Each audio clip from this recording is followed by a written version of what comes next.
And I hope that's I'll where wait we to started. pee. I really Oh, no, Oh. you can go ahead and go pee. Go. No, it's okay. We'll just Okay, chat. we're starting. What? I was Okay. gonna do it before the stream started. It's Sorry, okay. it literally started when you asked me. It's okay. Hi, May. Okay. Now I'm gonna retweet that on the Dungeon Crawl account, and then I'll retweet it too. Yeah. we didn't start on the drinking and drinkings. That's unfortunate.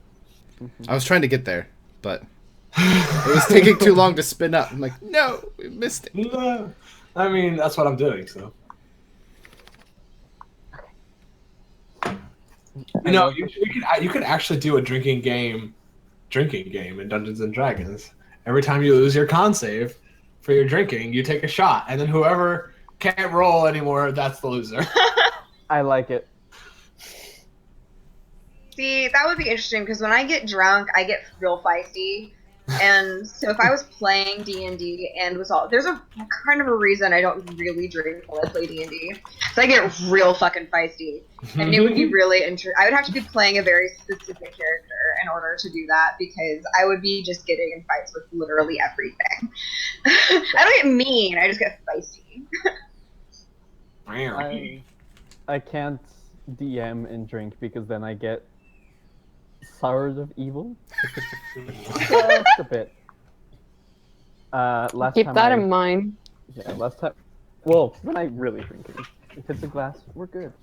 But no, last time I threw several beholders at a party when I was actually drinking as a. Yeah. Dang, that's scary. Anyway, we should probably stop stalling. Yeah. I'm not gonna pee, so let's do this. Let's do this.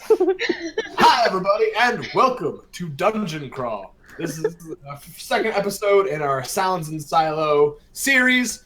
Well, that was hard to say. Yeah, these are all my awesome friends, and we're going to play Dungeons and Dragons. And if you want them to introduce themselves, you can watch our first episode on our YouTube page, which you can But find not right now. later. Right now, you got to watch this. Okay, cool. So, our party got a job in the elvish city of Eldorn from Elder Demeus, who basically asked them to go to a temple city called Silo, wherein the residents were hearing strange sounds at night, seeing shades surrounding the walls of the city, and there are also a lot of townsfolk having strange dreams and nightmares. So they were hired to go and investigate and see what the heck's going on. On their journey, they stumbled upon a bandit group with a wyvern rider who were attacking a merchant on a cart. He perished pretty quickly, and then the party moved in and decimated these poor freaking bandits. Zed took a nice stinger to the chest, and she did not like that one bit. No. And then McRoon got an awesome saddle off of the Wyvern Rider, and one of the humans who was leading, other humans who was leading the cart, Tara, said that she could lead the party the rest of the way to Silo. So they took the cart, put Liamon's tiny hut on the back to make a little Pope-mobile, and a magic ox was summoned by the paladin, by the warden, and they had started moving on towards Silo, where they get to this serene picture. An open archway and a cascading river, kind of not river, more like a creek, cascading past the trail down the way you guys came. Do you guys push into the city? Yes. Yeah. Tara's kind of like this, as she has climbed out of there are 3 people with her, but she has climbed out of the back and has been kind of leading you guys, talking about the ongoing things that have been happening in Silo and how it's very isolated as far as the city goes. There's only really one road to and from, so it's kind of easy for bandits to attack anything that's going out because they know where they're going to go. There's only one road. As you guys are heading in, and passing under the archway, she says, "You're probably looking for the Iron Shield, which are sort of the the ruling class, or they're a collection of paladins and clerics who together protect Silo from any sort of corruption or evil or bandits. Basically our guard here. They're meant to keep this place holy and safe. They have an office, a headquarters in the center of town, which if you just follow this city or this street here, you'll end up there. And you can see as you pass by, there's a sign that says Pillar Lane, which is this road here. I can take you to him if you desire. He might reward you for dealing with those bandits. Sure. Yes. Wonderful. Please. Thank you. And she leans into the cart because you have been leading with the magic ox. She leads you to a specific stall that's on that like first lane, and you guys leave the wagon there, and all the people climb out and they start unloading and thanking you graciously for helping them and saving them from what was probably certain death. More than glad to help. I want to make a big show of dropping Leomund's tiny hut. Just swirls and it just like it looks like the stone itself turns into embers and just like fireflies fade away. And they're all like, "Ooh, yes!" Give you a nice golf clap. Here, come with me. I will lead you to Sildar. Sildar is the person who kind of is in charge of the Iron Shield. Sildar Atano. He's a paladin.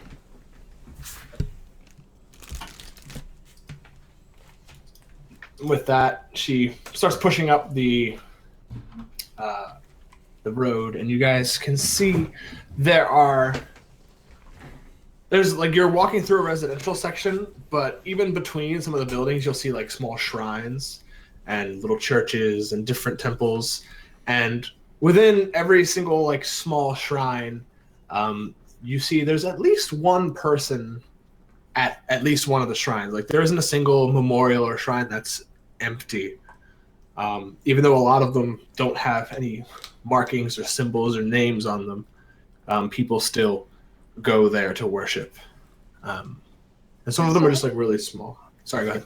Is this a holy city? Yes, it's the way that they described it was that it's a temple city, and that it's sort of like almost like a gateway to the heavens. That's what Silo means actually in Elvish, is gateway to heaven. I didn't ask that because I knew that. Yes, you knew that. I would know inherently. Anyone who speaks Elvish would inherently know that. It's like an ancient dialect. Eventually, you get to a sort of town circle, and it leads up to like a small nondescript pond that has just like stone that circles the whole thing, and not a fountain or anything inside of it, just a sort of man-made pond.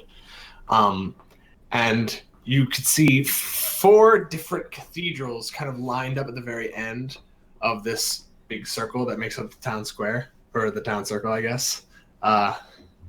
The one on the far left, it has these like huge sweeping stone spires and ramparts, and like a bunch of different stained glass that's still pristine after however many thousands of years of this huge stone building has been, a building. The stained glass depicts these huge battles with terrifying monsters and shining warriors and gods who are pushing back the evil, but only just. To the right of that is a smaller cathedral, but it's not. It might be smaller in stature than the other one, but it's not in being grandeur. Vines and flowers and plants cover and even support the structure rather than tearing it down and degrading it. Beautiful pink buds blossom on the vines, and you occasionally see one kind of break off and like slowly drift to the ground. And you see a sign in front of this one that says the Pink Rose, and the one on the left was called Heaven's Gate.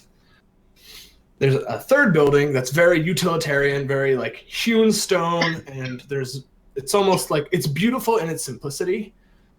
Stone is inlaid with gold and silver and jewels that glitter beautifully in the sunlight, and the tops and bottoms of the columns have this like golden script in this ancient language, and you see a sign that says Stone Hall.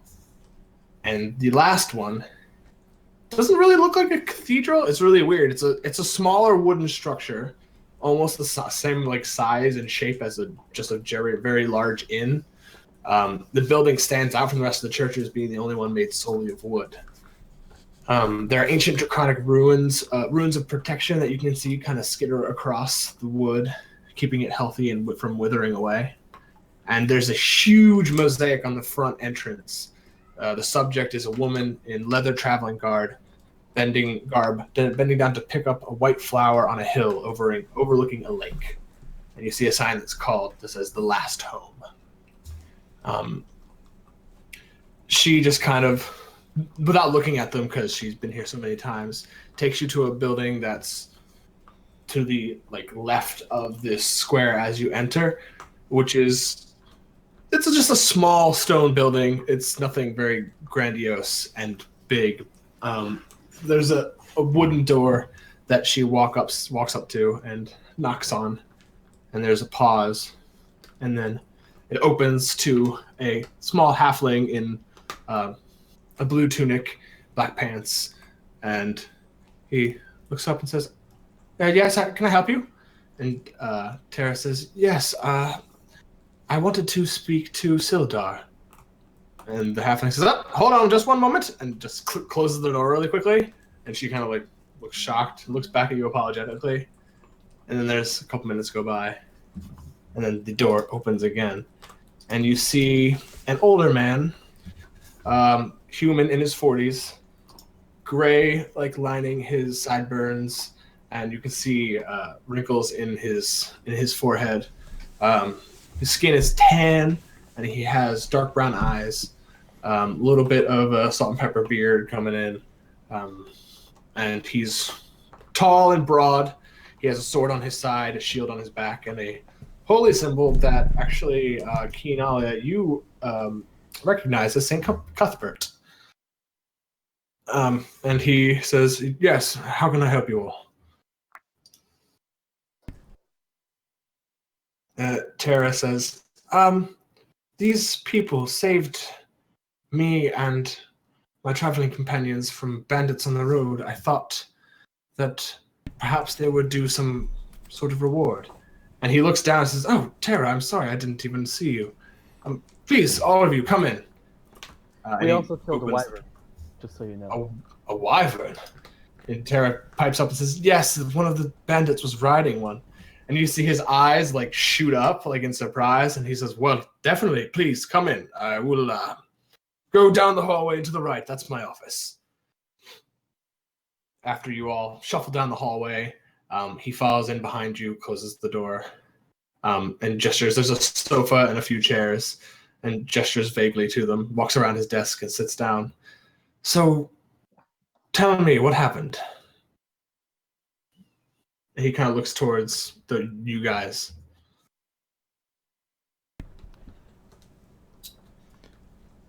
Well, we were making our way towards Silo, and we came upon these wyverns and these attackers going for this small house and a gentleman in a cart. And so we stopped and we tried to help as best as we could. He looks at you and he's listening very intently, and then he glances back over to Tara and says, "How's Garth?" And she just kind of looks down sadly, and he puts a hand over his face. "He was a good dwarf and a good merchant. He will be missed. Tara, we will talk about this later, about taking over his routes and such. He was training you to do so anyway." And she kind of nods sadly, and he says, "Well, I'm terribly sorry. You must be rewarded for this. Here." He reaches underneath and pulls out a small chest, and he opens it, and it's like 300 gold pieces. Ooh. It's not much, but I have to save a reward for whoever Demea sends down here for the job that we have. I'll. Thank you. It's more than enough. Thank you.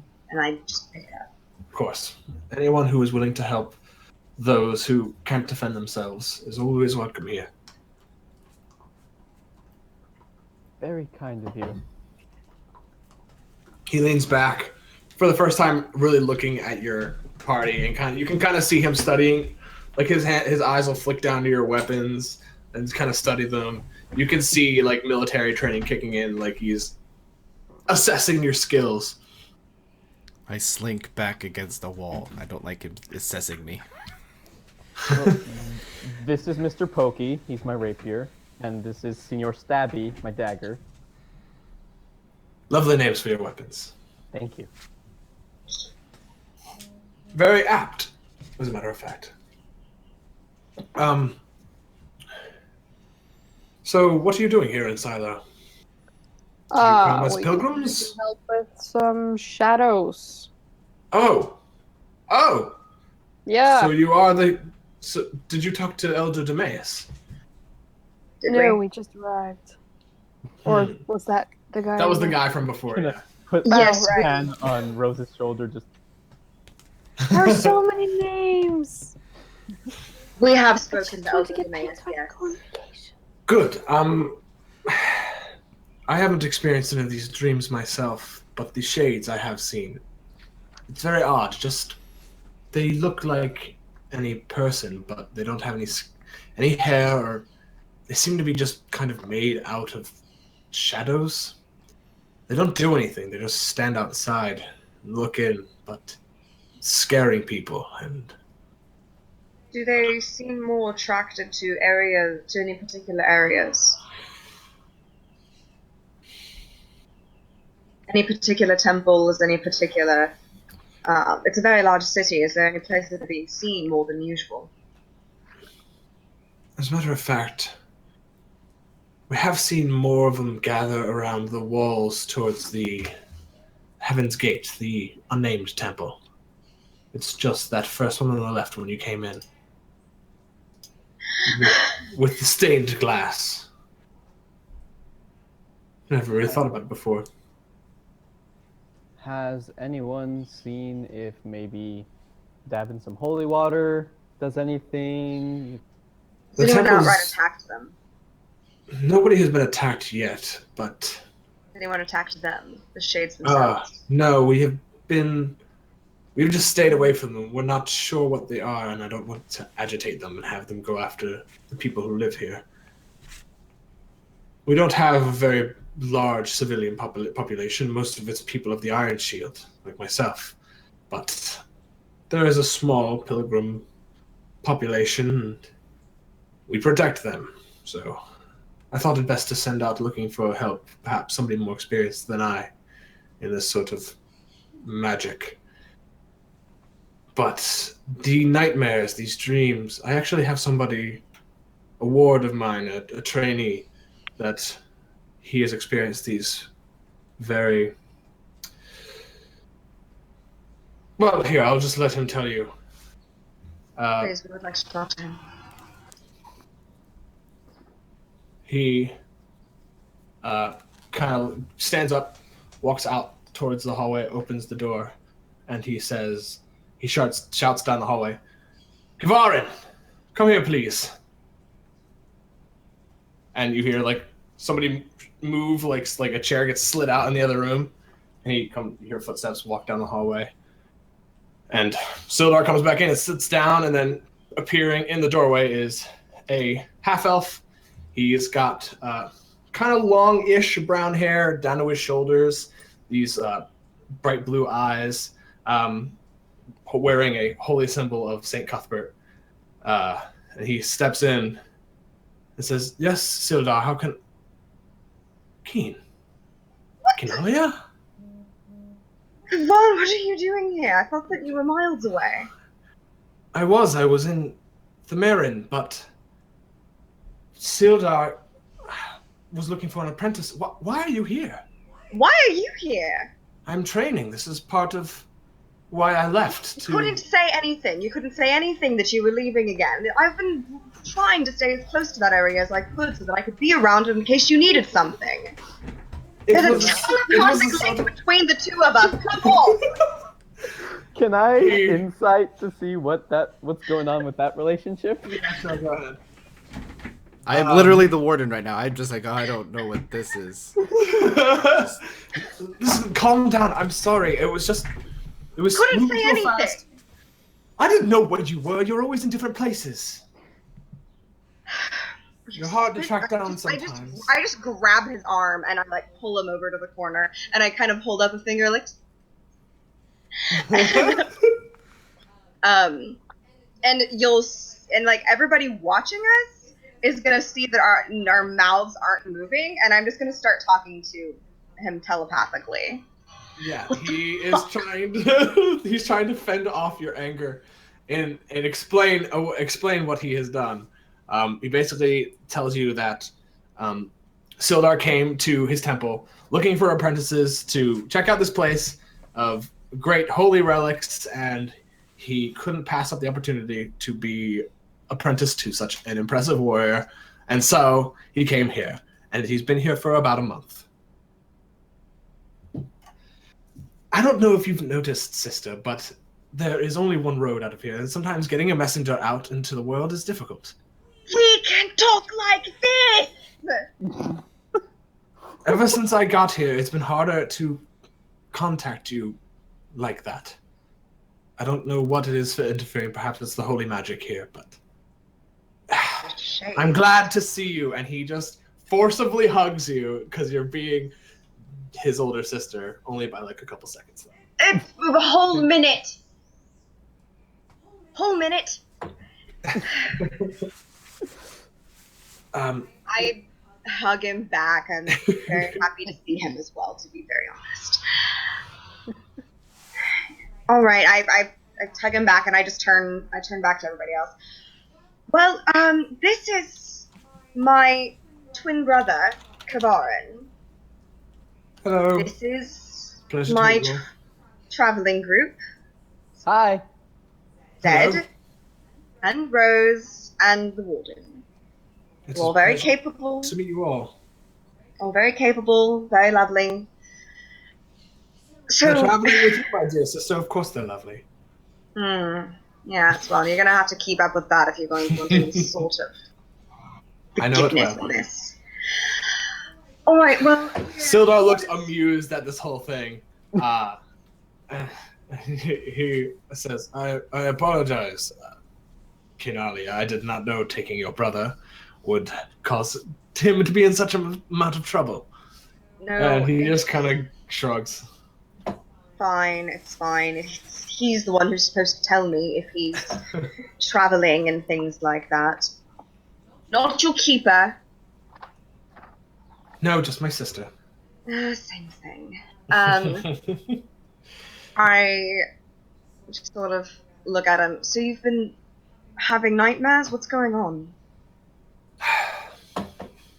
Yes, it's really bizarre.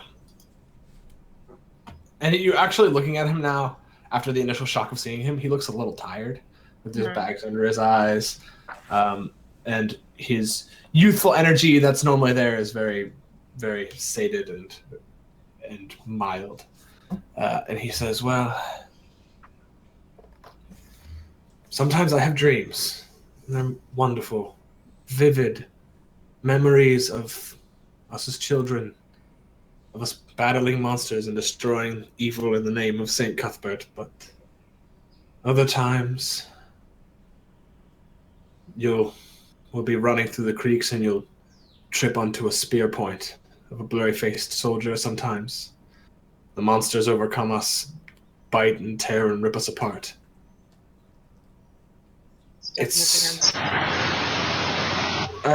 I've never had dreams like this, nothing so intense.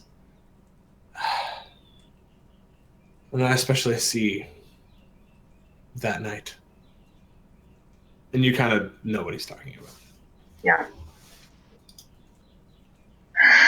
It's only started in the past 2 weeks. When I was here before, it was nothing but darkness, no dreams whatsoever, like normal. Might I be able to try something? Sure. Oh, want to go up and just like awkwardly, being the small that I am, just put my hands on his shoulders, and I want to just stand there awkwardly for 10 minutes and cast Identify to see if he's under the influence of any magic. Just stare intently for 10 minutes. Okay, hold on. Let me look at. I have Yeah, the that's spell right here. Casting as a ritual. 10 minutes, yo. You're learning Okay. more about my brother right now than I think I am. Do you tell him what you're doing after for the whole 10 minutes, or? If he starts to talk, I'll just, with my awakened mind, say, shh, focusing. Okay, he starts to talk. He's like, "What are you?" And you're like, "Shh." And he's like, "Oh, okay." Don't worry, she's a professional.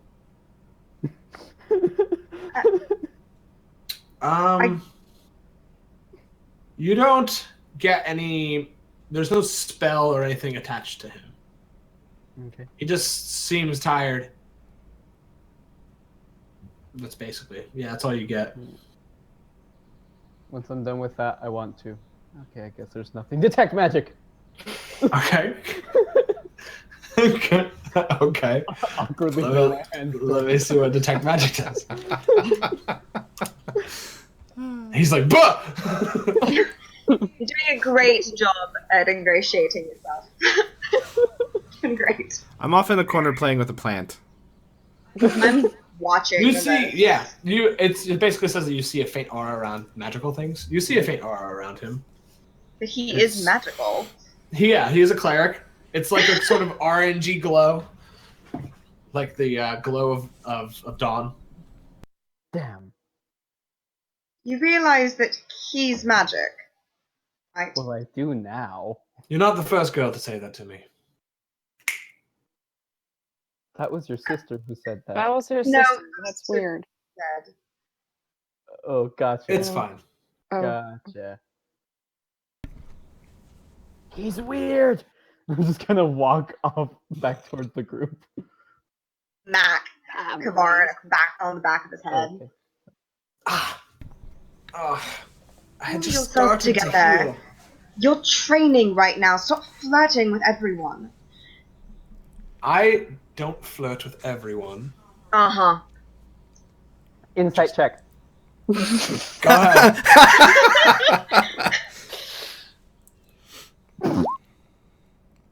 He's telling the truth. He doesn't hear it. Yeah, he's telling the truth. He doesn't. He seems He's, like a he's stand-up. a stand-up guy who definitely doesn't get distracted in his studies by people. We're cut from the same cloth. Exactly. I am a good cleric of St. Cuthbert. Thank you very much. Yes, yes, of course. If you would like, I can bring you around town. There are a few others who have had these experiences as I have. Yes, we should probably talk to as many people, I sounds think, as we can. See if your experiences are similar or dissimilar to everyone else's. Maybe you're just having nightmares because you knew that your sister was going to be extremely pissed at you the moment that she saw you again. That's a That's my possibility. going. That is definitely a possibility. As you guys start to leave, Sildar says, "Oh, and if you need a place to stay, the last home, the Cathedral of the Maker that you saw there, the wooden inn-looking structure, they will take you on for free as is their right as patrons to the Traveling God. Thank you. Of course, they will be glad to take you. Just tell the bartender Honey that I sent you, and she will hook you up. Hook us up to what? Rooms, my good friend." No, like that's what you say when they're going to get you with someone. Get what? Yeah, when I you have want to sex with spend the someone, you walk- hook up. teaching the warden about the birds and the bees. About hookup culture. I know And the about bees birds. and the bees and the birds and the birds. I know about the animals of the forest. Yes. I talk to them and they talk to me. You are so confused as to why he's talking about bees and butterflies, and you don't I quite am. understand. I spend the walk. I want to talk to Kavaran. I'm very concerned about the fact that the link between us is strange. in Now this that you're place. here, it's crystal clear, like it always has been. Okay. But it was one of those things, like it was, yeah, like it just wasn't there, and you hadn't really noticed it until it was brought to your attention that he wasn't thinking that I was gonna need to check in on my brother. Apparently. First, I will take you to. What was that gnome's name? Theron Woodholt. He runs a small magic shop and general goods stores called Gnome Depot.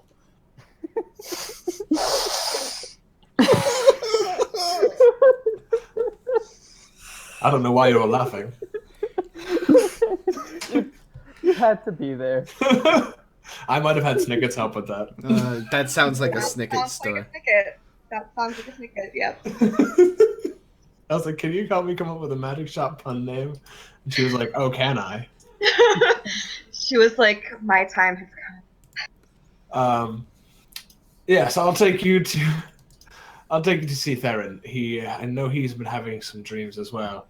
And I don't know, perhaps with your newfound wealth, you will be able to buy some potions or something. Come, let us go there. So he takes you down to the city, back towards the residential area.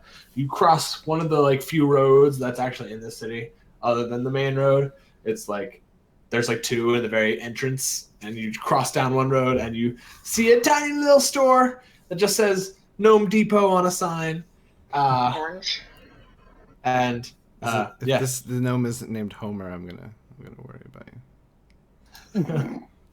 He is now. Theron Homer Wood. that's my Christian name. Wait, what? Cool. So you guys go into the shop. There's a little ding ding ding ding of bell as you push in, and you hear some shuffling in the back, and a little old voice come out. Yes, I'm quite busy. Hold on. And then you hear what sounds like a pile of books get pushed over, and some swearing in Gnomish. And then I understood that. Yeah.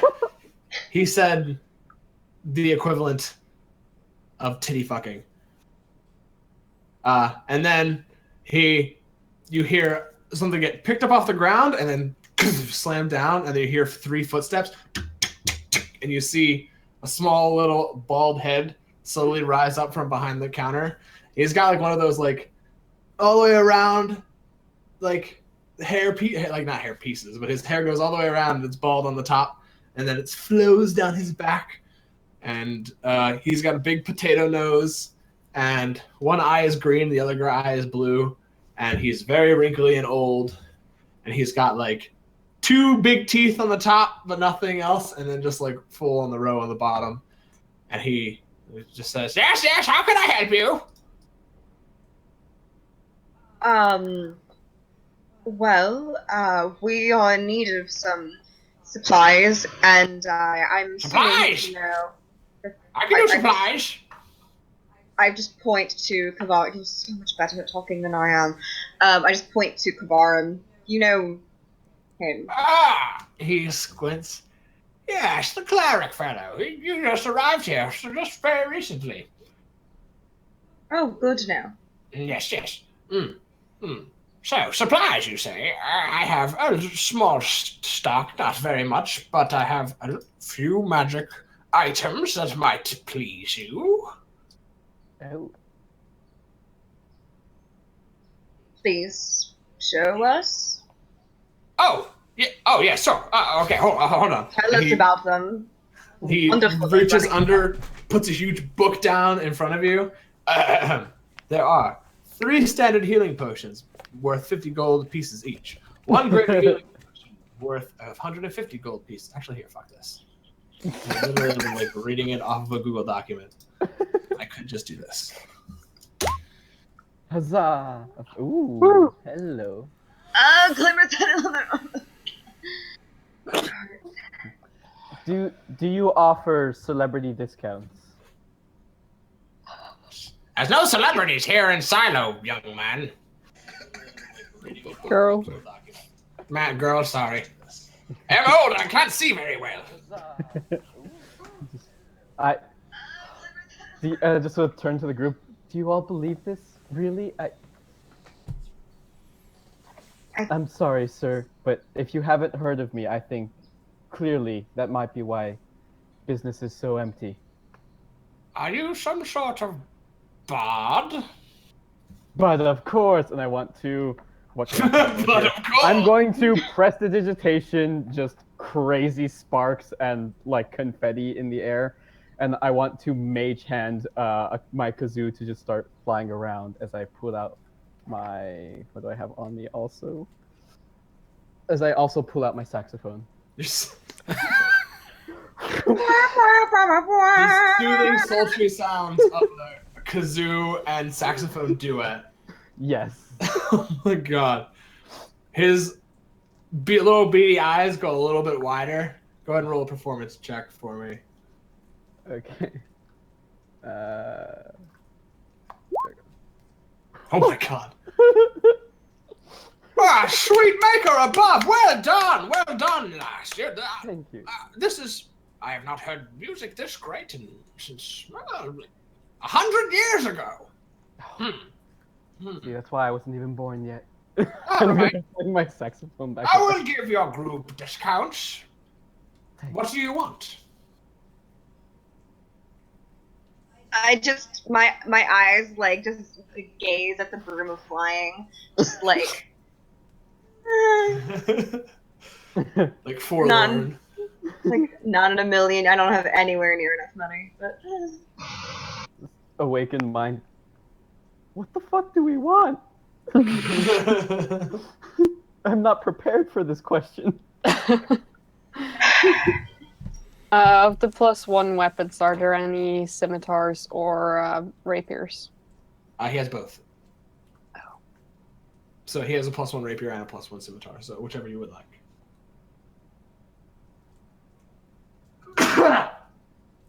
Bless you. Excuse me. Got a little dust on the counter here. I'm gonna, while they're thinking, I'm gonna just, I'll help you out. You seem like a very nice guy. And prestidigitation, clean the counter of dust. This is like a thing for you. You went and cleaned that window. you're very clean. Oh, what? Cleanliness is I close like you guys. to awesome. You did good bringing them here, Kavar. I need more customers like this. I don't know what they want yet.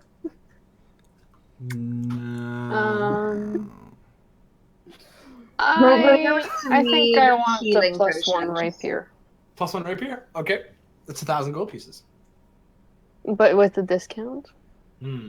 Yes, yes. Okay, fine. Here. He hops down and like walls into the back room. You hear a really loud crash, ding, patong, and then he comes back. Rapier, here you are. And he hops up the steps. Tick, tick, tick, tick, and he hands it over to you. 800 gold pieces, please. That's fair. And I give him the 800. He gives you a big thumbs up and a huge toothy grin. Are you a You fan see a of- little bit of lettuce just like stuck in there. Thank you. Are you a believer in payment plans, sir? Yes, of course, especially if you plan to pay me right now. Damn. What did you have in mind? Well, my friend here is a big fan of brooms and such. Yes, it is a very nice brew. It looks very sweepy. I wouldn't use it for that. It's not good at sweeping. No, don't use it for that. That's not what it. I know you like cleaning things, but that's not what that's for. Well, it looks like a good broom nonetheless. With of course the discount, and if I were to, and then I just realized, oh shit, and I want to grab that big gem I had gotten when we were fighting the people or whatever in the wyvern. The one. Oh shit. And I just want to show it to Rose, like, how much is this? What? Did I tell you how much that was worth? No, you just told me it was a gem about the size of my hand, I think. Holy shit, I don't remember that. Go ahead and roll an investigation check to see if you can tell how expensive it is. Whoever you were showing it to. Rose? Investigation? Yes, please.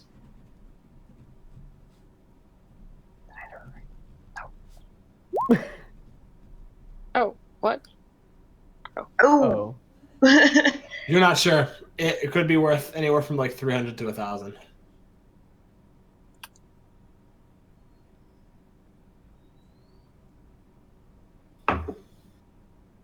It's worth wait, how much did you say? Oh, it's okay. It's like 300 to 1,000 gold pieces. It's a big range. 300 to 1,000. It's worth 1,000, said. Girl. Listen, Theron, my friend, That is my name, yes. and I want to like set the gem like on the table and just kind of do a little like dice. So you spin it on its point. Yep. We've recently come into some fascinating things, as you might be able to tell, and though we don't have direct access, certainly you'd be willing to overlook part of the payment in advance if we were to consider trading these with you. I'll take this gem. Plus 5,000 more gold pieces. I've only got 1,200. I've only got like 1,100. I have... Here, listen. If you... You say you're coming into money soon? Of course. I'm And a star, after all, and we are heroes. I look at the guy. Also, Kavan has told me that you've been having some very unsettling dreams. Oh, are you here to investigate the shades? We're here to figure out what's going on with those. We want to make your life easier. He looks troubled at the mention of dreams and what's been going on, and he says, I will do this. I will take this gem, and I will take your 1,200 gold pieces, and when you return, you can pay me the rest. So, 38,000. For the, For the broom. okay, I do it. I give him my money. Okay. I have no more money. Well, yeah. Yeah, he reaches back, and he blows dust off of it. And you can see like Elvish script painted along there, not etched in arcane runes on the side. And he hands it to you. He says, when you attune to it, you should be able to set a password for it to be able to fly. Glorious. I just like your faces, all of you. Thank you. So I've been kind of like just hanging back, like looking around at the shelves, and I'm like 7'5" too. I'm also like So you're like bent over looking at the yeah, shelf. and I'm like trying to like be as inconspicuous as possible. But then when I see after everyone's like concluded their thing, I like look at all the money that I have. I don't understand it. It makes no sense to me. And I just sort of walk up and I dump it all onto the table, and I'm just like. I pull out like a little piece of paper. Do you have Osmunda Regalis? Alchemilus Vulgaris? Atropa Belladonna? I'm looking for plants. Plants? You might want to speak to herbalist Angela. There's an herbalist here? Yes, she's just down the road. Be careful, though. I just She's a turned. shocking I turned. confidence. I'm already out the door. I I scoop su- up I all s- his coins. Yeah, I and don't even out pay the door. attention to the coins. I just. Wait, Warden! Warden! Your friend is very interesting. We also, I don't have any more money, but we do need those healing potions. I look at Kavar. Does anybody else have any money, or should I I do. try to? You guys all have my Okay. money now. I'll add that here, I guess. Yeah. Yeah, we need those potions, like for real. I don't have any. You can get all of them for 300 gold pieces. Is that with our glorious discount? With your glorious discount, I will say that you get them all for 200 gold pieces. I gave him 250 gold pieces. Just because your kazoo saxophone duet was so good. Obviously. And okay, who wants which potion? I'll just take a standard. Okay. I'll take a standard too. Okay, so that leaves the greater and one standard. And once we find the warden, we'll find out what he wants. Oh, I did have a couple healing potions. Okay, cool. I was very. I thought we didn't have any. Which really. Yeah, I have in my notes just one greater, one standard. Is that Yeah. each or on the team? That was I If we think, for each of have us. a standard and a greater. All right. I'm going to grab one of my extra kazoos, and I would like to sign it, and I'm going to give it to Theron. Just, I'll be back, but for now, so you can remember, and you know, we're friends, we're cool, we're groovy, and I want to moonwalk out the door. Nice. All right, thank you. I want to. He sucks at it. He's really bad at it. I'll teach you how to use it later. Kavara watches you start to walk out and says, "Did you want to ask him questions?" I'm going to do that. all right. I haven't moved. I'm very excited about my broom, but I'm also like very focused on we need to talk to him too as well. Glorious. Zed, go check on the warden. I yell as you're leaving. I'm probably not even out the door, and I'm just. I was doing gonna say, yeah, you were doing that. Amazing.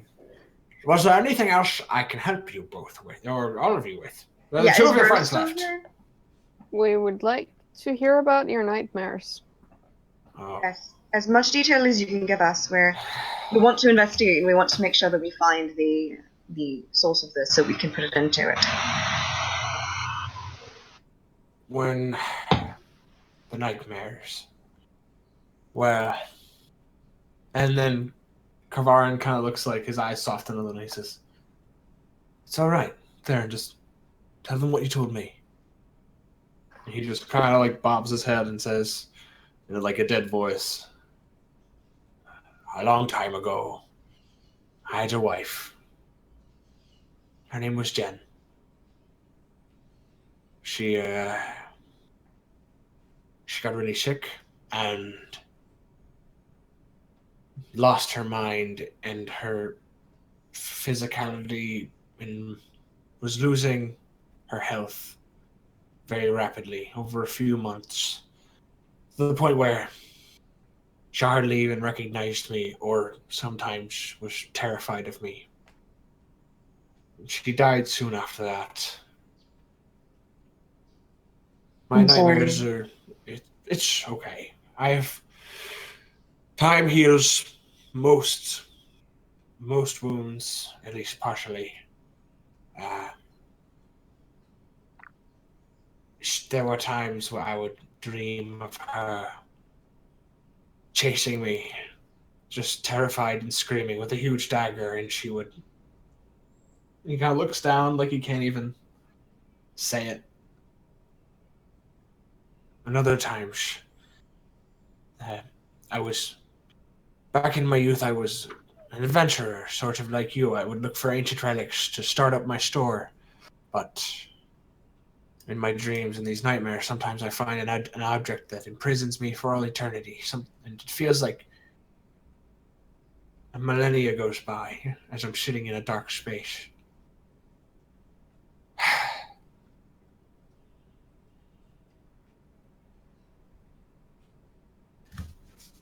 I'm sorry, it's hard to talk about. It's alright. They're so real, so vivid. I can see and smell her. I can feel the dagger pierce my skin.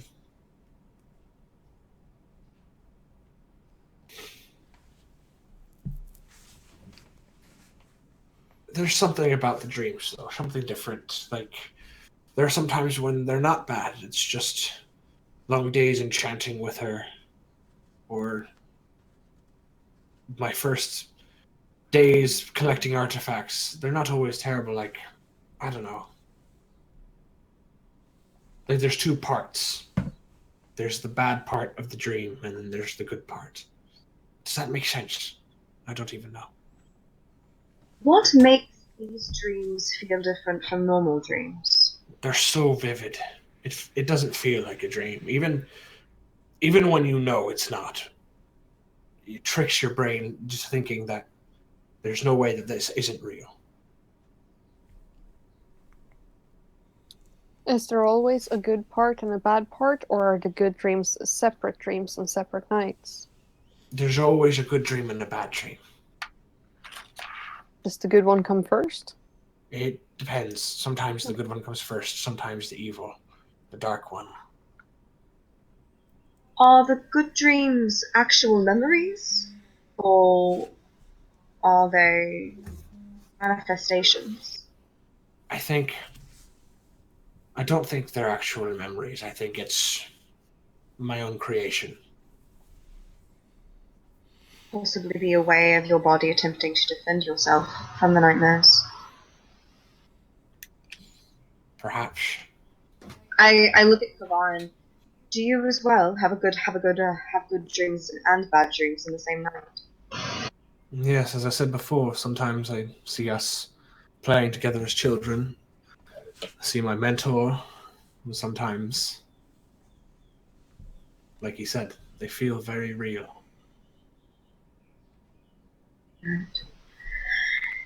Well, if you think of anything else, Rose, can you think of anything else you want to ask? When did it start for you, Theron? About 2 weeks ago. So the same time.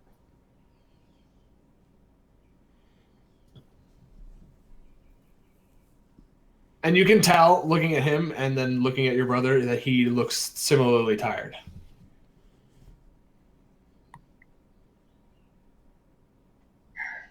Well, if there's anything else that you can think of to tell us, if you have any more dreams, anything like that, you could please get in contact with the St. Cuthbert Temple and let us know. Of course, I will. I will talk to Sildar, and I'll have him deliver my message to you. Thank you. No, thank you. You used to be an adventurer. Did you always live in this town, or did you move here? I moved here. I was born on the other side of the mountains, but I came here some 50 years ago, I think. Good to know. Thank you. 50 years, okay, so he's not... You're basically local. You're not... He's not anyone. I've been here for longer than most people. Okay. But you did still come from somewhere else. Yes, yes, indeed.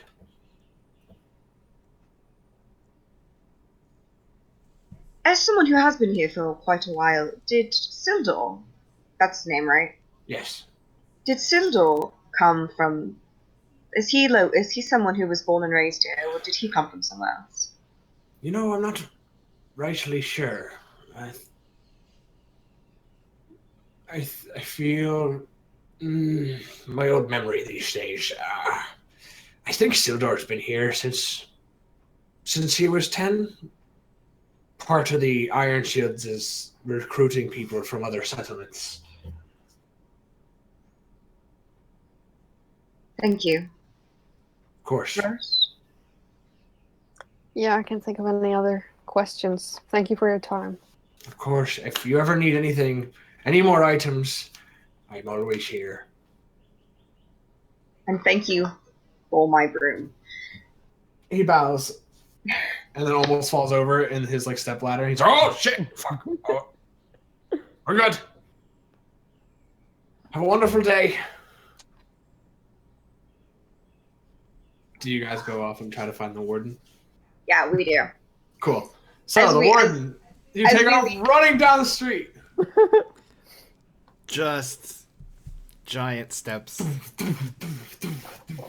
armor, plants. You see a sign that has like what looks like just like little flowers coming out of it. So you assume immediately that's the herbalist's place. Okay. And you go running in that direction? Yes. Cool. You see sitting outside is this really fat orange cat. It's like sitting on a rocking chair and it's rocking back and forth. As you get up close, it like lays a head lazily at you and looks up at you and kind of just goes meow. I bend down at it and I boop its nose. It like blinks and then just like bites at your finger. Well, And then it says, you know, that's not very polite. probably And it says that in common. probably not, but you're adorable. It sighs and like snuggles back into the chair and says, "My curse." Your curse is adorable, or Yes. this? And then you boop its nose again. Yes.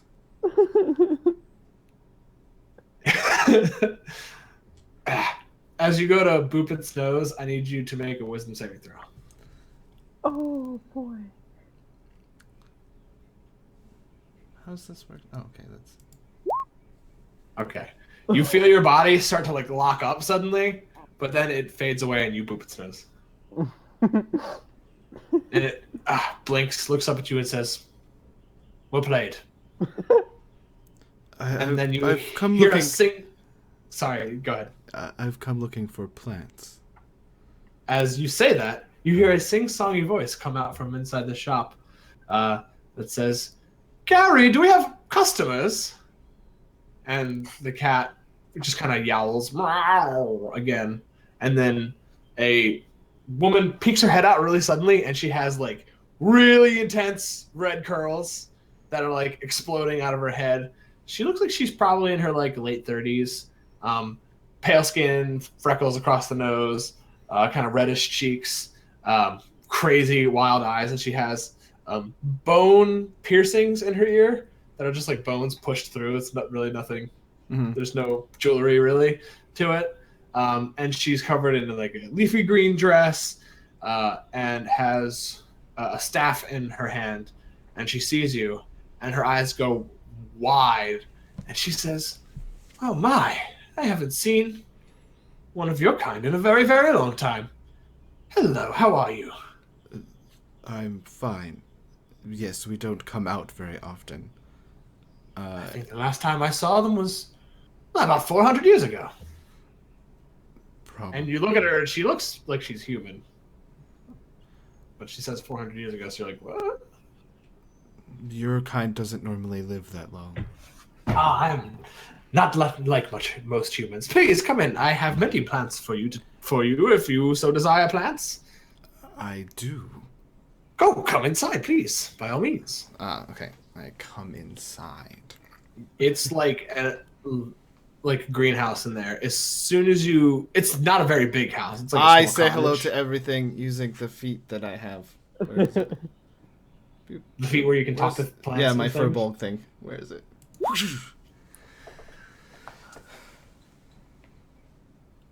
So you're like, you say hi, and another one says hi, and then you say hi, another one says hi, and it's just like hi, hi, hi, hi, hi, and then all the plants just start saying hi to you. I am saying hi to them. Every single one. Angela, the herbalist, just I kinda just sort of sits like back close and- my eyes for a second and just be like, ah, this is nice. And then I get like a serious look on my face. I'm like, things happening here are dark things. Yes, you mean the shades and the dreams. Yes. I haven't seen anything myself, but people talk. I'm looking for some of the more darker plants. Anything in particular? Well, a Tropobelladonna would be helpful. A Morphophallus titanum would be good. I have... As she's reaching under counters and pulling out like dried herbs and sitting them down in front of you. Thank you. So like list off just a bunch of like some of the more like herbs that are used for like things that aren't so nice.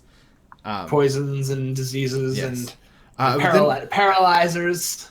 But then I just sort of, as I'm doing like, yes, these will do nicely. Oh, I've lost that gold stuff that you guys use. Oh, please. I On left. the house. Really? Here. Yes. And she wraps it up for you. And she I have walks something. up to you and pats you on the chest and hands it up to you. Thank you. Before I go, I have something for you, because this is how it works. I understand that you give something and you get something. I have. Not always. Sometimes when you Yes. give something, you get something in return. Something But more this, emotional. but this place is nice, and I want you to have this. And I pull out like a tiny little sapling, like this is a tree from my heartwood.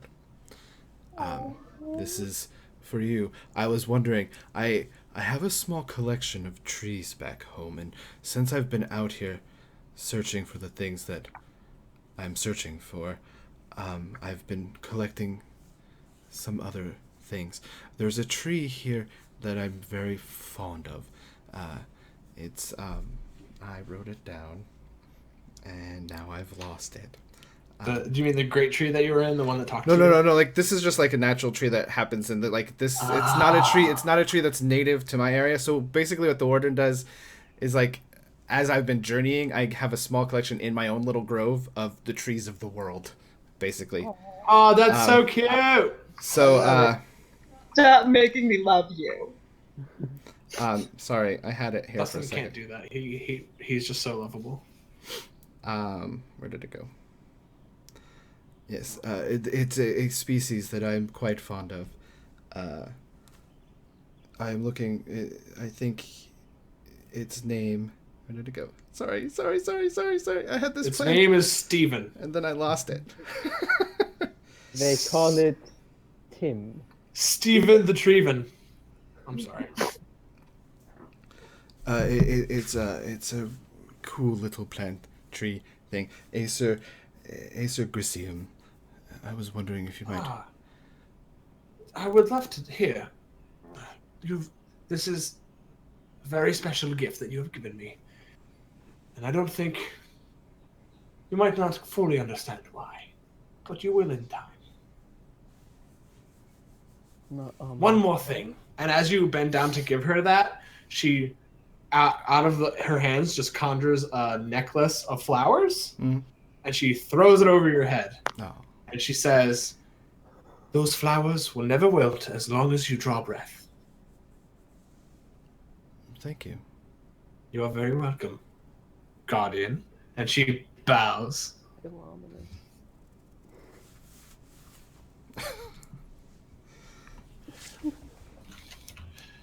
Do I make it to the herbalist now? Yeah, actually, while you're in there, you hear, Warden, you hear another, "Meow."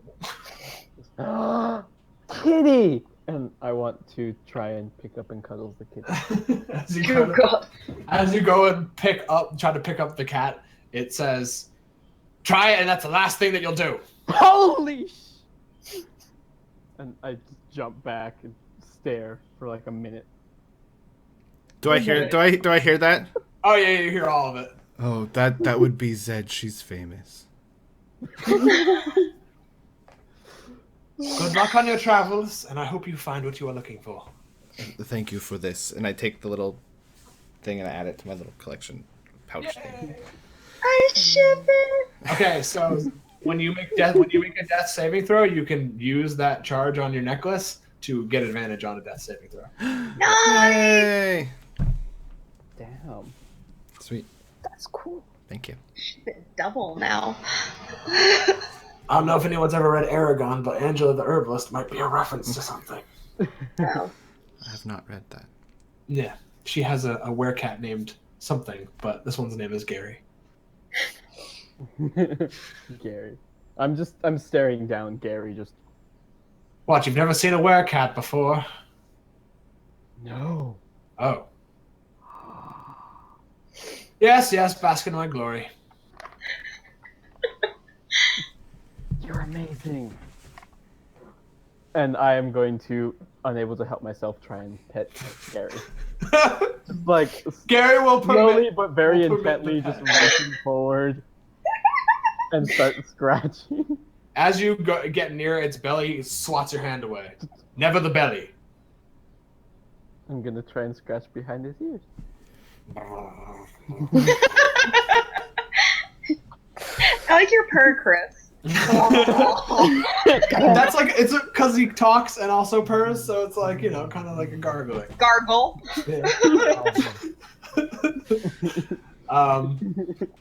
Yeah, you guys all eventually catch up and you see Zed is petting a cat. That's just, I've completely lost track of what I was supposed to be doing. I come out. Oh. And now as you guys come out, he has almost like a lei, like a pretty Hawaiian flowers like around his neck. Are those the flowers you were looking for? Actually, these were a gift. But I have some herbs, and I would like to do something near where we think these shadows might be. That would be near the temple. I could take you there. Please, come on. All right, come with me, everyone. As we follow, as I follow behind, I'm just like starting to like prep some of the herbs. Yeah, as we go, I'm like breaking some up, and I'm like taking out a pouch, putting them in there, yeah. Make a nature check. Making a nature check We'll give you advantage. with advantage. Cause thank you. Oh, thank you. Yeah, seriously.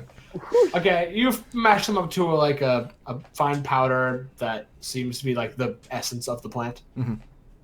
Okay. Okay. Cool. As you're walking, you guys eventually head back up. Sorry, go ahead. I keep forgetting, but do the shades sound like anything I might have ever heard of, either in song, book, or story? Roll history. Good question. Oh, hey, I have a thing for. Roll 20. Why do you do There's this? a kitty in front What's of me. happening? Yeah, Gary is like following you guys up on the roofs of the building, and you can just see his little cat feet like walking as he's just kind of watching you. I'm just fascinated.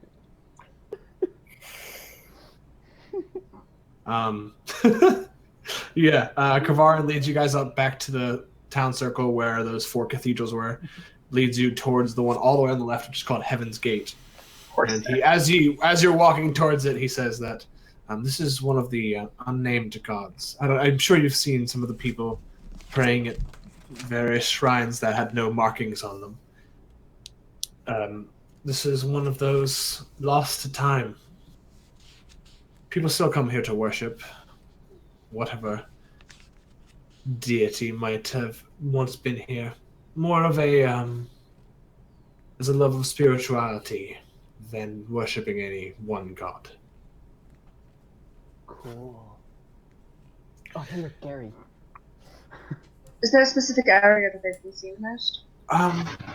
just kind of surrounding the outside of this temple here. He takes you like a little bit closer towards like one of the exterior walls that kind of cuts off from the rest of the forest. Because like this isn't like a really thick deciduous forest, and it actually goes. There's a huge hill that goes up just past these cathedrals, and he points up to the hill, like where it kind of levels out. He says they'll stand up there, looking down into the city. It's Do they very come into ominous. the city? Never, not once. I thought they were coming into the city. But they don't come in, they just stand in the hills. Yeah, they stand outside our gates and look in, and they're always watching.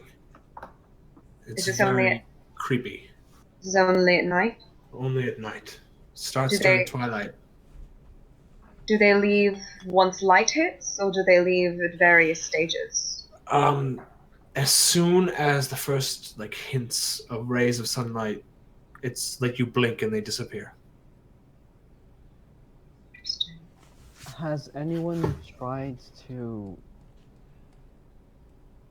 for lack of a better word, capture one of these shades? Maybe study it or ask them questions? Like Sildar said, we're nervous about agitating them. Maybe it will set them off, and they will try to storm the gates, so to speak. We're not sure what this is, so we wanted to wait until we had some sort of reinforcements. We have a lot of clerics and paladins here, but you know how it is. Backup is always preferable. Well, it's a good thing that your sister's here. Do things that you won't. Yes, big sister here to save the day, as always. He kind of smiles and looks over to you, the warden, and says, "Did you want to try something?" What time of day is it? It's like a late afternoon, like sun's gonna start setting soon. Yeah, I think I'm gonna just kind of let you see if you'll let me do this kind of stuff. But I'm gonna take out the powder. I'm gonna Okay. put 2 marks on my eyes. Yeah, it's poisonous. And then I like take the rest of what I've made and I just kind of make a couple small like sigils on the ground. And then I sit down and I cast where did it go?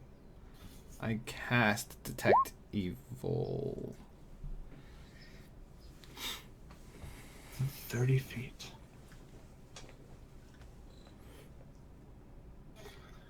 I just kind of want to see if I can sense anything in like the ground and like the stuff where these things have been coming. So I'd like to get like as close to where like they've seen these things before. Yeah, sure. Yeah. I will say it's not like within that 30 feet you don't feel anything, Mm-hmm. but there is like something. There is something to it when you feel like a twinge of darkness, something that's just on the cusp of your vision of where you can sense these things. Yeah, I'm basically just kind of wanted to get an idea if I can get like a sense of what kind of entities these things may have, like just like a taste of what we're dealing with. Yeah, I mean, if you just get no, you get like you get an undead sort of feel. okay. I just kind of wanted to. Like it basically, you just get like the smell of rotting flesh up in your nostrils, and you're like, shake it out.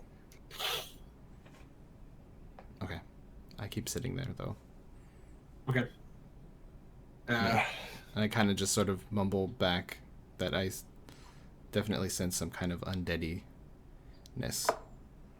Yeah, undead vibe. Yeah. Okay. Do we want to try and... What do we want to try and do? Are we going to... There is one last person that I know of who's had these dreams. At least the last person I know of who has spoken out about them. She is the innkeeper cleric of the last home, and he kind of gestures over to the inn-looking cathedral. And her, I think Sildar mentioned her name was Honey. Oh yes. She She will hook us up. also had, yes, she would hook you up with rooms. Oh. That just looks very, like, I guess that's what it means now. Jesus fucking Christ. But yes, so whatever you would all like to do. We need to go there. Yeah. How large is the? Or no, never mind. Yeah, we'll go there. Okay. Do you go with them, Warden, or you just stay in your circle? I'm gonna tell them that I kind of want to sit here for a little while. Okay. I just kind of want to, because if it's gonna, I don't know how long they're gonna take, but I'll tell them I'll catch up Okay. because I'm sure we're gonna come back this way. Yeah. I mean, it's right. You're right by it. So. I'm just gonna do the whole 10-minute thing, but I kind of want to like stare off and see what might be coming, sort of thing. Yeah, totally. I'll tell Mikrun to stay with the ward. A I will talk to dire Macroon. I will talk to Macroon the whole time, like, and give him snacks. Before we go see Honey, can we take a 3-minute bio break? I was actually gonna say yes. We can take, and right before the bio break, your brother grabs you by the elbow and kind of leans in and whispers to you. Actually, wait. He telepathically says to you, because I'm remembering that he can do that. Telepathically says to you that he wants to talk to you about something. And now we can go on a break. Okay. Yay. Great. Make me worried while I'm peeing. Let me know, Dustin, if once we're off. Gonna make pizza Huh? rolls Oh. and macaroni. Yeah. Let me You want me to stop the streaming? Yeah, or if you can put us on break or whatever. I don't know. Oh, I don't have a. Yeah, I don't know how she does it either. Yeah. because- You can just mute us, I guess. Yeah, I'll just mute. I don't have a seat.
I have macaroni and wine.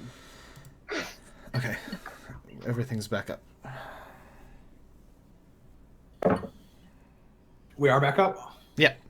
Oh Yeah. shit! Whoops. We're so prepared. Hi, friends. Hi. Hopping right back in. You guys were headed to, or well, some of you, Rosie, Zed, and Kinalia were all heading towards the last home, which is a cathedral to the human goddess, the Maker, otherwise known as Lunaire. She's like a, you all know she's like a. Oh shit! I'm hearing myself from the dungeon crawl thing now. Whoops. Okay. I was like, what the fuck was that sound? Oh, it's me talking. A patron to travelers and a nature goddess, and kind of all about home and traveling and generally just good things. Mhm. Said to have breathed all life into creation, which is hotly contested by the dwarves and the elves. Disagree. Makes sense. Yeah. They I'd can't be agree on surprised anything. if they didn't. So yeah, you guys head towards towards it. You see this mosaic of this woman bending down and picking up a white flower with a hill with a lake behind, and you know this is one of the Maker's forms. She usually appears as an extremely beautiful woman in traveling leathers. And you push through the open door, or not the open door, the closed door, the double door, and immediately you are filled with warmth and laughter and the smell of cinnamon, like baked cinnamon, and just like the most beautiful music. There's a half-elf bard up on the stage playing a fiddle and doing like a Devil Went Down to Georgia kind of thing. I, without realizing it, start to split from the group already. I love that you guys just like lose members of the party like, randomly. Like, wait, no, come back. Okay. There is on the right hand side. There is a bar that takes up the whole wall, which is a huge wall. There's a door that leads into the back. The wall is covered with different kinds of whiskey. What would be bourbon in this universe? Wine. Whatever your poison is, they got it. Absinthe. Poison? Probably. Might be poisonous to you. Yeah. You mean Yeah. tequila? Poison to me. I think it's poison for everybody. Never again. Yeah. Not my aunt. My part aunt of can my sip people's- tequila. Nope. I started drinking that thanks to my family's very early. Kinda, There is a velvet-skinned tiefling with like horns that curve in and then up, and then they like curve a little bit at the ends. She has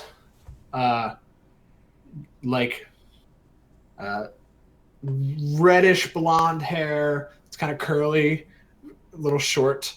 Her eyes are same color as her skin, this kind of velvety purple look, and she is wearing just kind of a plain tunic, and with the sleeves rolled up, and she has a very kind expression on her face. And as you enter, she smiles and waves to you. She says, "Hello, welcome to the last home you'll ever need." that sounds super fucking sketchy. Can I hear that from having veered off towards the stage? Yeah, you definitely heard her call that out. And then there are a couple of people who at the bar who chuckle and roll their eyes. Then I say that out loud. Oh, sorry, I don't mean it in a sketchy way. In a more like, this is like a really nice atmosphere, and damn it. Can I insight check that? Because I'm terrified now. Sure, yeah, go ahead. My insight's been doing so well, you guys.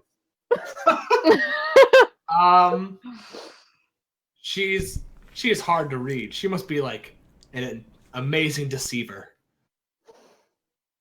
But she's smiling kindly at you. She says, "I'm sorry, I didn't mean to frighten you." I'm just gonna stay in place. I'm not moving anywhere. Okay. Would you like a drink? Yes. Well, I'll take as a you can drink. tell, we have lots of stuff. So whatever you like, on the house. Just a glass of wine would be fine. You know Kavarin? Looking over your shoulder, she sees Kavarin and smiles and says, "Yes, I know Kavarin. Everyone knows Kavarin."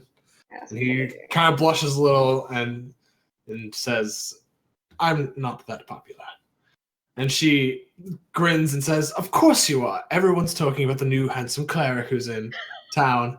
And he just like kind of like looks back and like rubs his neck. Every just muscle in Canalia's body is just making sure that she doesn't just immediately start laughing at her brother. This woman is calling him handsome and all of that, and I'm just like, yeah, okay. Well, I'm his sister. And Yes, you look very, very similar, the two of you. it's there. we're twins, but you know, there's differences clearly. I just kind of say we're here to investigate the shades that people Yes. have been seeing, and I'm we so also sorry, I hadn't introduced myself. My name is Honey, by the way. She reached out. we were told to come and see you. My name is Canalia, and this is Rose and the warden, and back there is Zed. Hello, Zed. I'm not with you guys yet. Oh, right. This is Rose, and back there is Zed. Come. Hi. Hello. Does she frighten easily? I didn't mean to scare her. It's just an old saying. I'll go over to Zed and just like a hand on her shoulder. It's okay. I'm gonna go forward, but I'm also casting my mage armor. I'm not even gonna try and hide it either. I'm just like, How long does that last? 8 hours. Whoa! I totally forgot that. Okay, cool. Yeah. And since I have the Eldritch Invocation Armor of Shadows, I can just do it at will. That's cool. Well, the shades, I don't know what I can really tell you about them other than that they are creepy and scary and tend to just kind of loom over us. As far as the dreams. We're actually a bit more interested in what you can tell us about those. The dreams? Yes, the ones you've been having. Well, obviously I'm a tiefling, and normally our pasts aren't very happy. My father was, as you might imagine, of infernal blood. Long time ago, I escaped from him. And I've been taking refuge here ever since. That sucks. Yes. My dreams they're either about him or my mother that he sacrificed. I haven't thought about these things in years, but they're so real, these dreams. It feels like I'm back there. It sounds silly. And they're the manifestations, they're not memories. No, they're always something new, and the thing is, there's always something similar about the dreams, but there's always something different. One thing is different. I mean, actions or clothing or words? What do you mean by what's different? Setting? It's normally the same setting, but something in the setting changes. For example, like some of the chambers change, or an object. There was once a silver candelabra that had no reason being there. Can I? I'm gonna do combo. Can I detect magic first, and then can I just like I'm not gonna do a ritual this time. I'm just going to take her hand, look at her, and cast identify. Yeah. You cast Identify, and you can tell that she has a artifact that's like on her bracelet that shields her from scrying. Okay, so it's not. No, Menacing. nothing. There's nothing weird about her, but you do sense her jewelry is like a shield, like a shielding against scrying. I'm gonna just keep that to myself. Just maintain that awkward Oh, like contact for a second, and then. Dreams are weird, yo. Just hands off. yes, very weird. She kind of like rubs her hand a little bit. She felt some tingliness. Oh, okay. Well. Magic makes tingliness happen, don't you know? Is there anything else? Any other questions you have for me? When did they start? I think they were around 2 weeks ago. Do you have any good dreams with them as well? Yes, I have dreams about my mother and the times we used to spend together before my father found us. Do the good dreams also have something about them that's different? No, they tend to be memories. Things that I remember from long ago. Things that I've originally forgotten.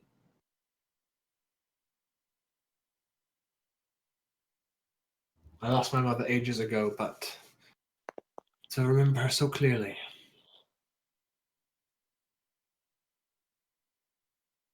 As this is all happening, Warden, as the sun's starting to like slowly dip down into the horizon, and you're sitting there meditating, you feel like up through the roots underneath this whole area, because there's roots and trees and like in the soil all over the place. You feel like this like sucking motion, and then like a shadow of darkness streaks across your vision, and you hear somebody scream. And then you guys all also hear somebody scream while you're in the inn. And it's like right by you. Wilhelm. Warden. I stand up and I'm like, Macroon. Macroon's standing up and looks like he's in attack mode. You look over your shoulder and you see a woman that's being cornered by these two black shades that are slowly drifting towards her. I move to intercept. Okay. I say, Macroon with me! Everyone, I need you to roll initiative! Woo! Okay, so this battle map's not going to look exactly like what the town circle is. But let's just say that this area over here is where the like temples are. So I'll put you guys down. Cool. I think I deleted everybody's fucking tokens.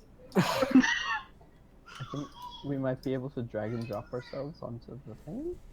I might have you in my library. I do have you in my library. Macroon! Oh wait, I'm dropping all these on the GM's lair. We should throw on some music. Let's do... Oh. Okay.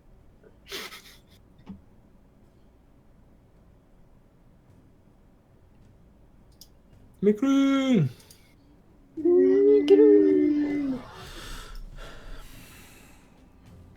There's Rose.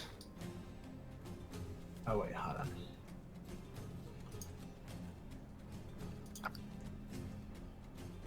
There's Canalia. Wait, no. There's Canalia and there's Rose. And then the warden. Ooh. And Rose, I forgot you were a tiefling. I'm so sorry. I was like, oh, because I was wondering why you responded to her thing like that, and I was like, oh, I wonder if she knows some tieflings, and then saw your token, and I was like, oh yeah. okay, She's also so- generally very uncomfortable around other tieflings, especially when they talk about their past, because she's like, yeah. please don't ask me about my tragic past. Please don't ask me about my tragic past. I mean, I got you, girl. I'm trying to roll initiative, but I can't select my token. Yeah, neither Yeah, can I have to like reassign them because I suck and deleted everybody's thing. Oh, I don't ever use the initiative thing. It never adds the thing. So I got it. So I just rolled and I got it. Yeah, that's fine. I'll add you to the turn order and stuff. Warden, is that who I have selected? Yes. All right, you should have control of the warden now, Dustin. I. All right. I have control of the warden now. Rose, you should have control of Mikroon Mikroon is controlled. and yourself. I am also under control. Under control. Kinalia should be under your control. Yep, I got my goo. And Zed should be under your control. Zed is out of control. I mean, under. Out of control. I mean under control. Yes, that is definitely what I meant. So, this is what you see, Dustin. Ooh. It's the Oh, they look like. Shit, there's a thing they look like. Yeah, I was thinking that too, Shadows. but I can't. Yeah, Can't remember what it is. What it Yeah. is? it's very familiar to me. Yeah. Okay, so we're rolling initiative, right? Yeah. Where's my? You can roll with the dice and add it to the turn Ah. order. I'll stick with that. Or that. Jeez. I mean, I have no decks, but But we'll do that. you can roll. Yeah. Oh wait, here. I have it so Mikroon says Rose. Let me delete him. And I'm pretty sure you had control of the Mikroon. yeah. I clicked Mikroon and I rolled as Mikroon. Okay, cool. Here, I will do this instead. Because you have a character sheet for him, so I'm gonna give it Yes, to the and I character clicked sheet. it Yeah, cool. So while I was like in the chat as Mikroon while I was selected as Mikroon. D&D So is it should have. complicated. It should have. No. no, yeah, I think we're good. Oh here, let me. There's two Zeds. That's better for the world. I was just about to say that's probably better for everyone, right? You got an 11, right? I had a 13. No, Mikroon. Mikroon? Yes. 11. Cool. Alrighty. Now I'm going to roll for the shadows. Ooh, that's pretty good. What's your dex, Warden? None. I have Dick. +0 to my dex. Alright.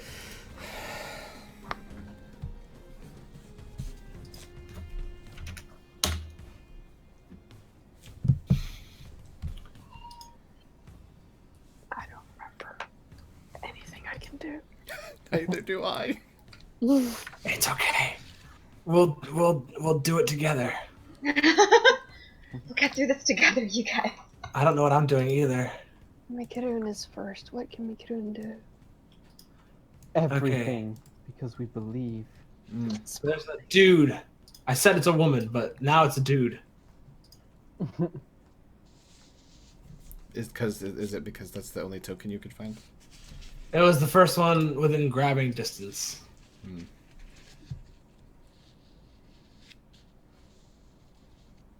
Okay, sweet. So, starting off the top of the order is the shadows. Okay. And also my music went away.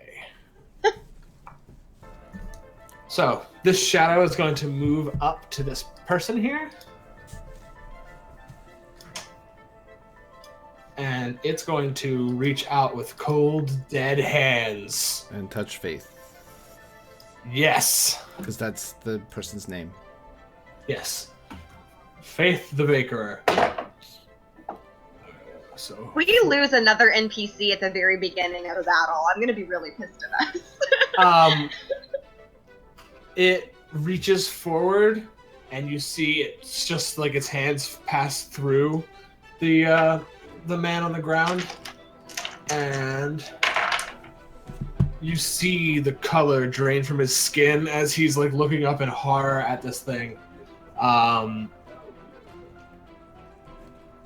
And you can see that his muscles suddenly like sag, and he looks like almost like the energy's been drained out of him. Oh, joy. Oh, great. And then coming from around the building,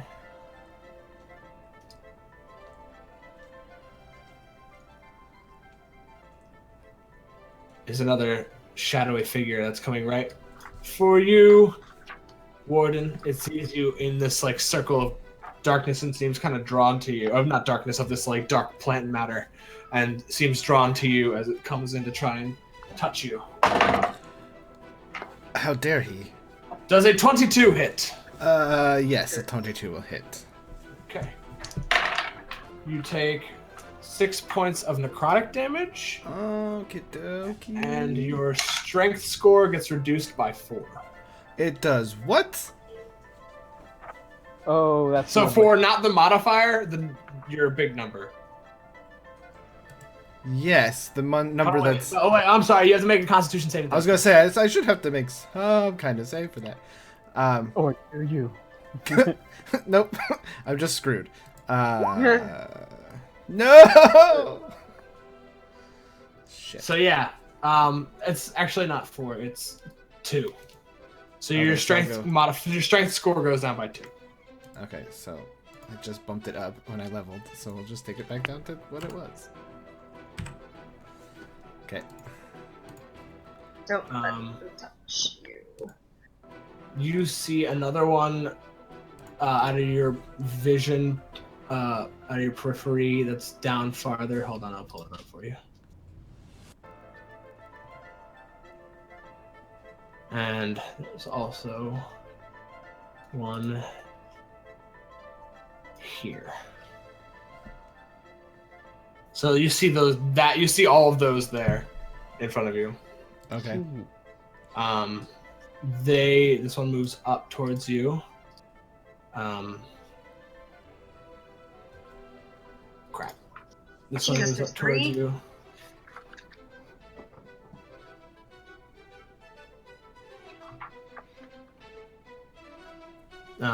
This one moves out of your vision, and you hear someone shout, and stuff go falling out of their hands like they're turning to run away. Okay, now it's your turn. Okay. Sorry. Focus. All right. I guess what I'm going to do, is. I guess I'm gonna hit this guy.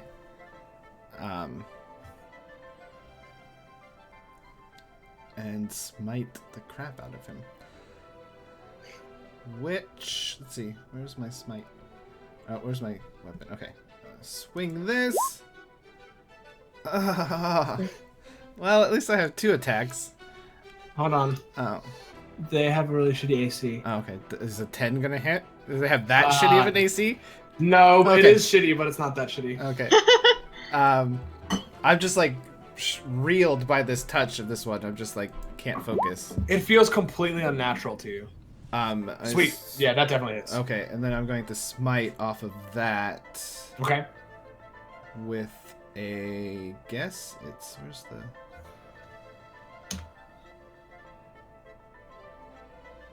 Is it branding smite? Whoops.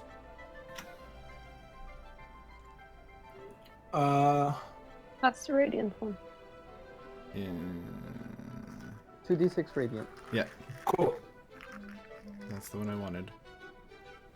Sweet. So 4 plus 11. Yes. As you swing it at once, it seems like your blade just kind of like phases through it, and then you, with, is it a blade? Yeah, it's a halberd. Yeah, right? it's a halberd. Yeah. Yeah, you spin it around and bring it down through it again. This time, clutching your muscles and exploding out this radiant energy, and it just you see the radiant energy hit it, and then just split its form in half, and it goes and disappears. And you get your 2 points back. Oh, okay. Excellent. Okay. I just sort of like make a guttural like ugh, and prepare for the next. Oh, wait, I can move, can't I? Yeah, you can move, and that was your bonus action, so you can move still. Okay, so I'm going to move up to here. Alrighty.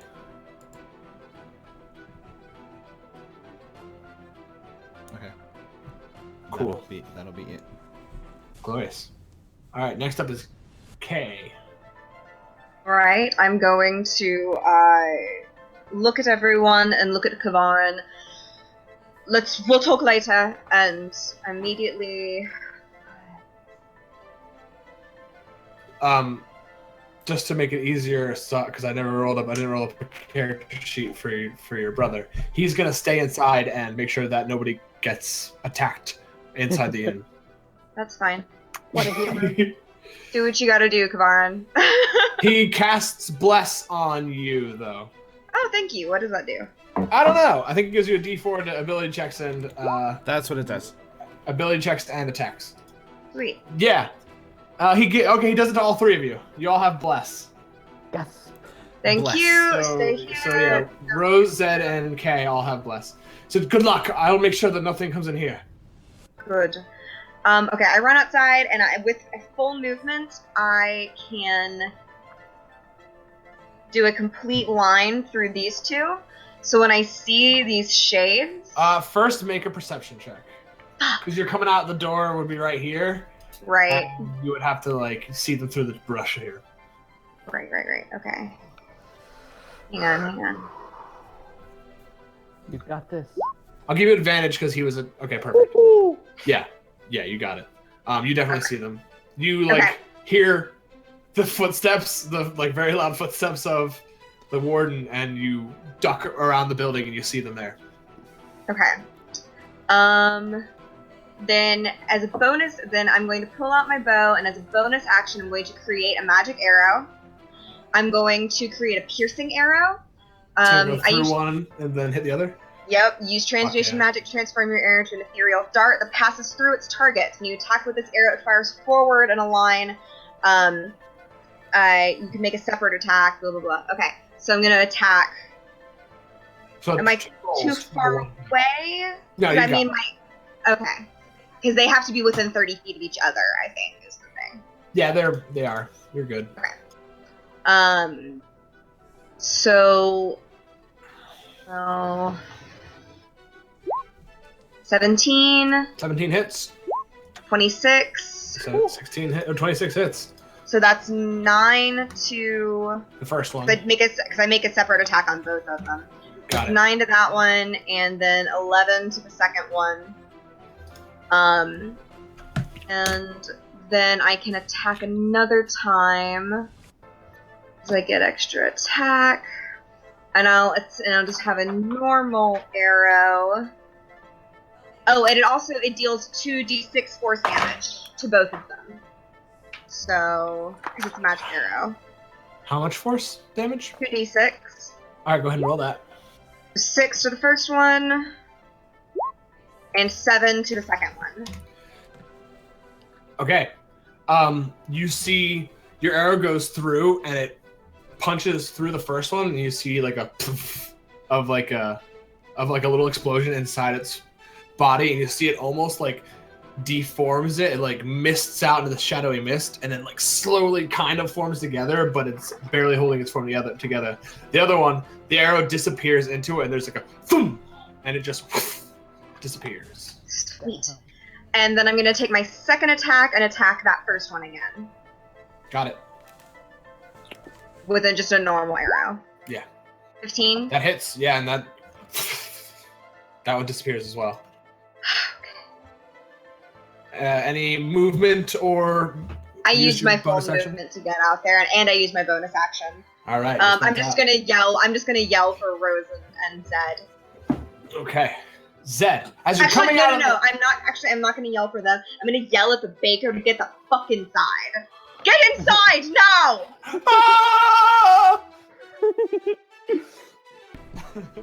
Ah! Zed, as you're coming out of the inn or out of the temple, roll a perception check, please.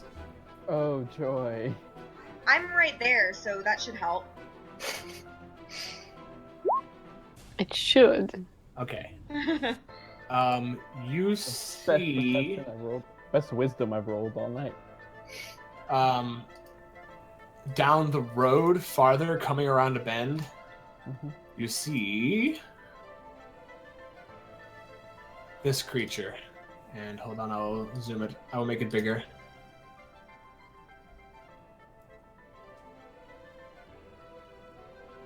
Ooh, that looks creepy as fuck. I'm missing it. It's up atop. Oh, The, there it is. Holy- Oh no, That's much I bigger. disapprove. Oh boy. So it's just coming around this house. It's coming around this house here. But you see it. You're like, oh god, that thing's gross. Why is its flesh rotting off of its body? Oh god. So it is there. I will move just 20 feet out the door, Okay. and I'm going to... How's the weather? Clear. Damn it. Oh well. I'm gonna call lightning. I'm Call gonna lightning. bring it down right on that thing. Alrighty, what save am I making? Casting spell. It's a dexterity saving throw. Yay, damage. Yeah, no, that did not succeed. Roll a 13. I just want to see it and say, Oh wait, that's not the wrong freaking. Hold on, oh I clicked the wrong stat block. Yeah, still fails. no. Yes. Okay. I want to see it go, well, boom. I want to censor myself with a lightning bolt. Nice. Well, fuck. Crash comes down, and it takes 20 points of lightning damage, Yeah. which I think. Yep, it is. It you see it take the damage, but it looks like it barely slowed it. Ew. That's no bueno. I need to knock that out. Anything with your bonus action or is your bonus action to bring it down? No, my bonus action is going to be I want to pull out, just reflex my kazoo, and I want to inspire Canalia. Oh, thank you.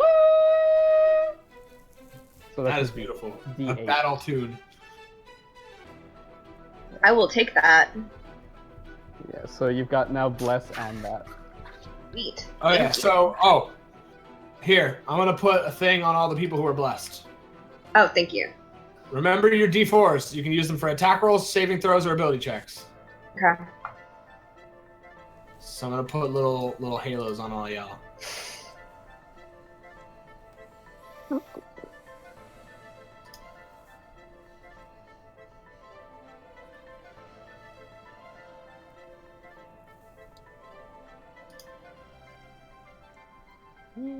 Okay. Mikrun! Mikrun! Mikrun! Does Mikrun gather from the lightning that there's an enemy over there? Yeah, you've traveled enough with Zed to know that if there's some lightning going on, there's some badness going on. Okay, so Mikrun has like 40 feet. 15 plus 15 is not 40. So Mikrun can move to the thing. Okay, as Mikrun rounds the corner and takes sight of it, I need Mikrun to make a wisdom saving throw. Oh no! Saving throws. Wisdom. Holy crap! Nice! Go McGrew! McCroon is the greatest. You did nothing. Mikron's just like charging at. doesn't even slow down. Yeah. Nothing. And it looks shocked. As shocked as an undead creature can look. And then claw. I believe. Does he have like a charge thing? Because I know some of them, if they run at them from a certain amount of distance, they can do like a thing where they knock them prone. Well, not. Not the bear Mikron's one. based on the bear, so Yeah. Okay, cool. So 13 doesn't hit. no. Oh, Just you kind tried, of Mikron. slashes, but it seems to like pass through it. Anything else?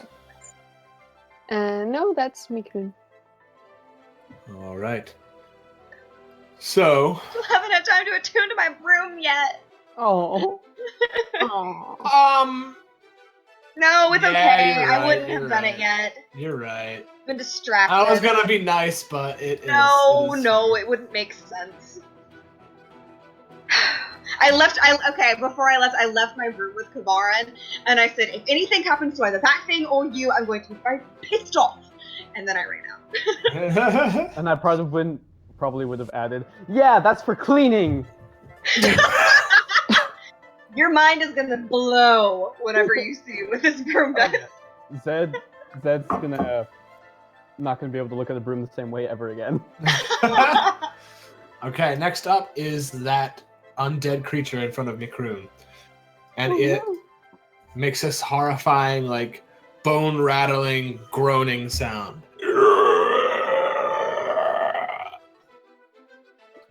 And it is going to make 2 attacks. No, just 1 attack at Mikroon. I want to cutting words when it tries to attack Mikroon. Okay, I rolled a 16. Okay, Um, and I need to roll a d8. that hits. Does a 15 hit? Yes. Damn it. Damn. I'm- So, Not focused enough to say anything clever in that time, apparently. Or No, good. wait. That, Yeah. Shit. I'm sorry, Mikroon.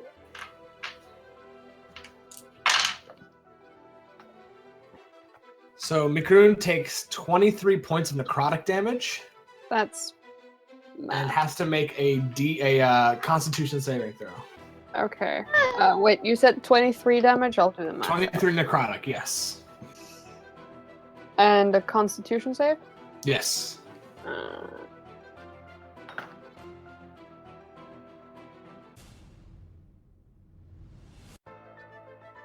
Yeah, easily. You see as it like slashes out with these horrifying, huge like claws. As it cuts into Mikroon, there's no blood, but you see almost like the color drains from his fur a little bit. Like his life essence is being drained, and you can actually feel it through your connection with him. You feel this like pull on your life force.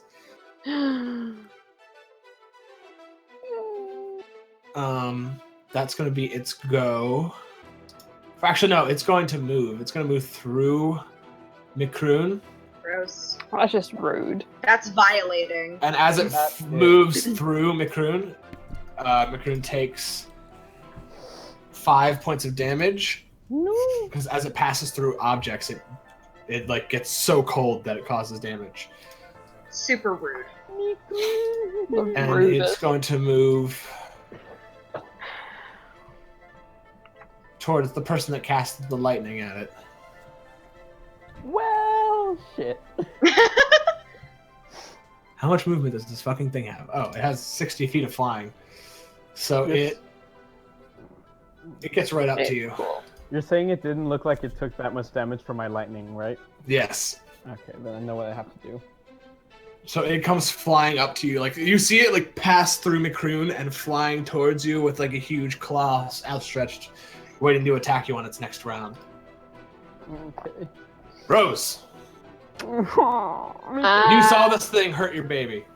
It hurt my baby. I'm going to run up to it. And I'm going to slash at it. If you move Or, right here, you can get advantage. yes. I got you. I'll move there and poke at it. Poke it! Poke it to death! I'll poke it first with my beast's blade. Yeah. Hell yeah. That definitely does it. Nice. And then I'm going to poke at it with my brand new rapier. Do I need to be attuned to that to get the benefit of a +1? Yes. No. Well, I'm I gonna think they are clear. Let me just double check that. anyway. I will just double check that really quick. Plus one. I don't know what spells would be useful. Just cast and go, cast and go. Figure it out. I think. Okay. Yes. No, wait. Nope. Does not require attunement, so you could use it. Sorry about the baby in the background. Sweet. I'm poking again.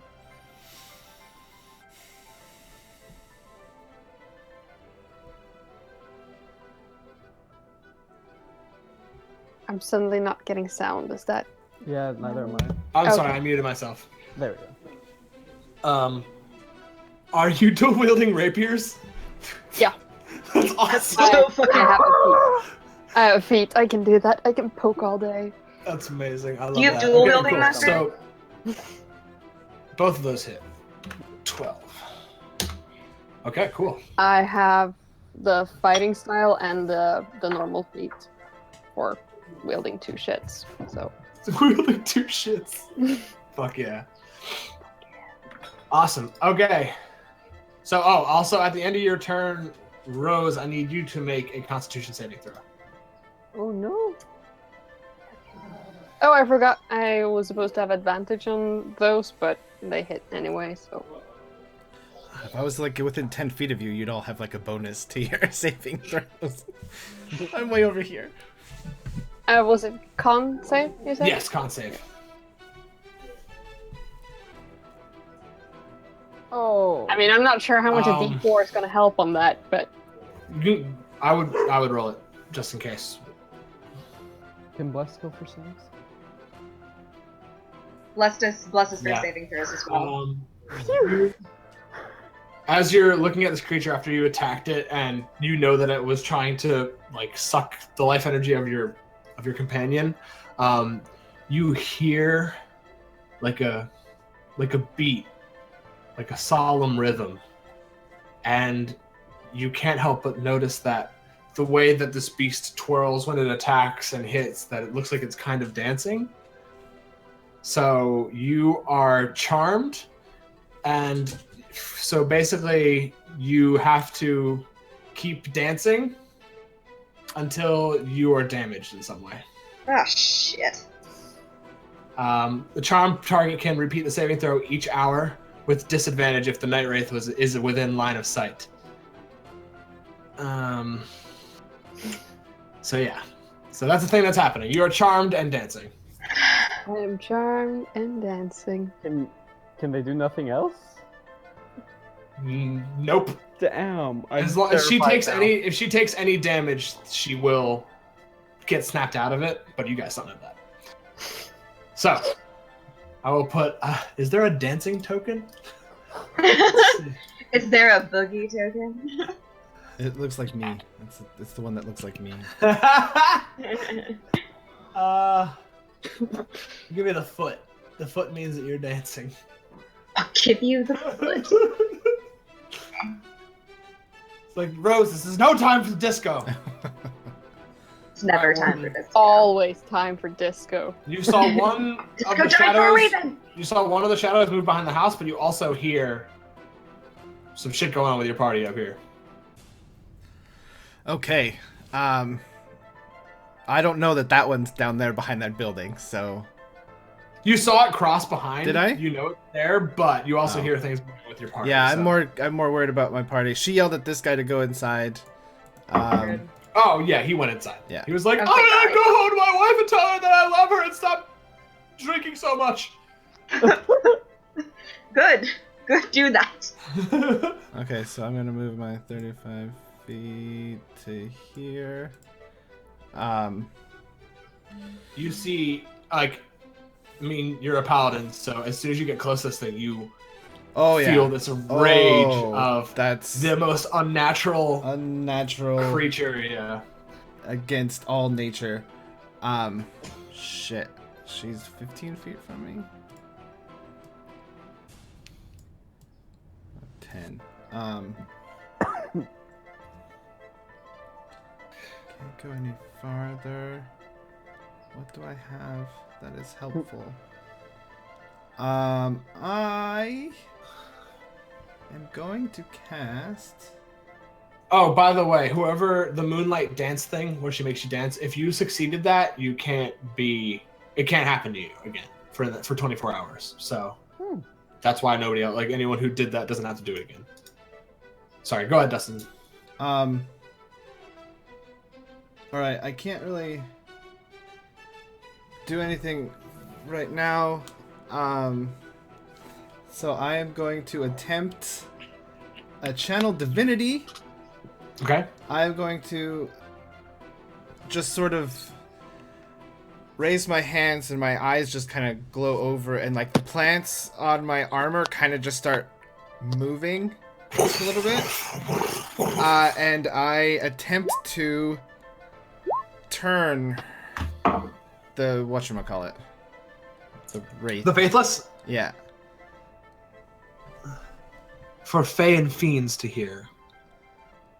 Huh? Oh, is it only on Fan Fiends? Oh, I thought. Yeah, you know this is undead, so you don't. Oh, I sorry. wouldn't make you use that then. No, you're good.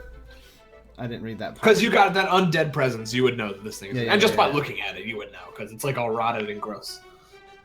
Then I don't do anything because I don't have any ranged spells. Oh wait. Oh nope. I didn't prepare that. Hang on. I got something I can prepare. Nope. No. Okay. Paladins need to be like in things. This is fun. Oh shit! I Misty Step because I have Misty Step. Oh! Okay, so I boop right up here. Okay. They are now, Zed and Rose are both in my auras, because I have like 2 up. I have protection and warding. Got it. So we have both of those. Yeah, I need the warding. I know what protection does, Yeah. but And then I am going to swing at this thing. resistance. Interesting. Go ahead. Make a 2 swings. Habaja! That hit. That hits. And I'm going to not thunderous. Where's my other smite? And then I'm going to smite on branding smite on. That's a better roll. 2d6 radiant damage. Got it. Just like I do a 1-hand spin and then grab it with 2 hands and shoosh, and then I like stab through. Okay, so that is 7. Wait, is that second damage added, right? Because that's part of the magic. that Oh, I that's gave the I. weapon. I think that's only if I call it out. I think that's that. Okay, cool. That's what I meant. Okay, Yeah. so So it's just 12 the 2, plus 12, and 7. 19. All right. You drive your blade into its back, and it like and like looks over its shoulder at you, all pissed off. I look equally pissed off. Oh, and also at the end of your turn, I need you to make a Constitution saving throw. All right. Well. No, sorry, Wisdom saving throw. Aw, Okay. you rolled really well on that. I'm better at wisdom saving I'm throws. sorry. Oh, help. Yeah, you're fine. I'm proficient in Okay. this. Cool. Okay. What you gonna do, girl? I am going to realize that all this shit is happening, and I'm like, what happened? I'm gonna come over here, and oh fuck, there's a thing, and I'm gonna fire 2 non-magical arrows at it. Got it. Boom. Didn't I give Boom. your Dragon Strike bow a +1? That's a Yeah. crit. Okay, so it's magical. Oh yeah.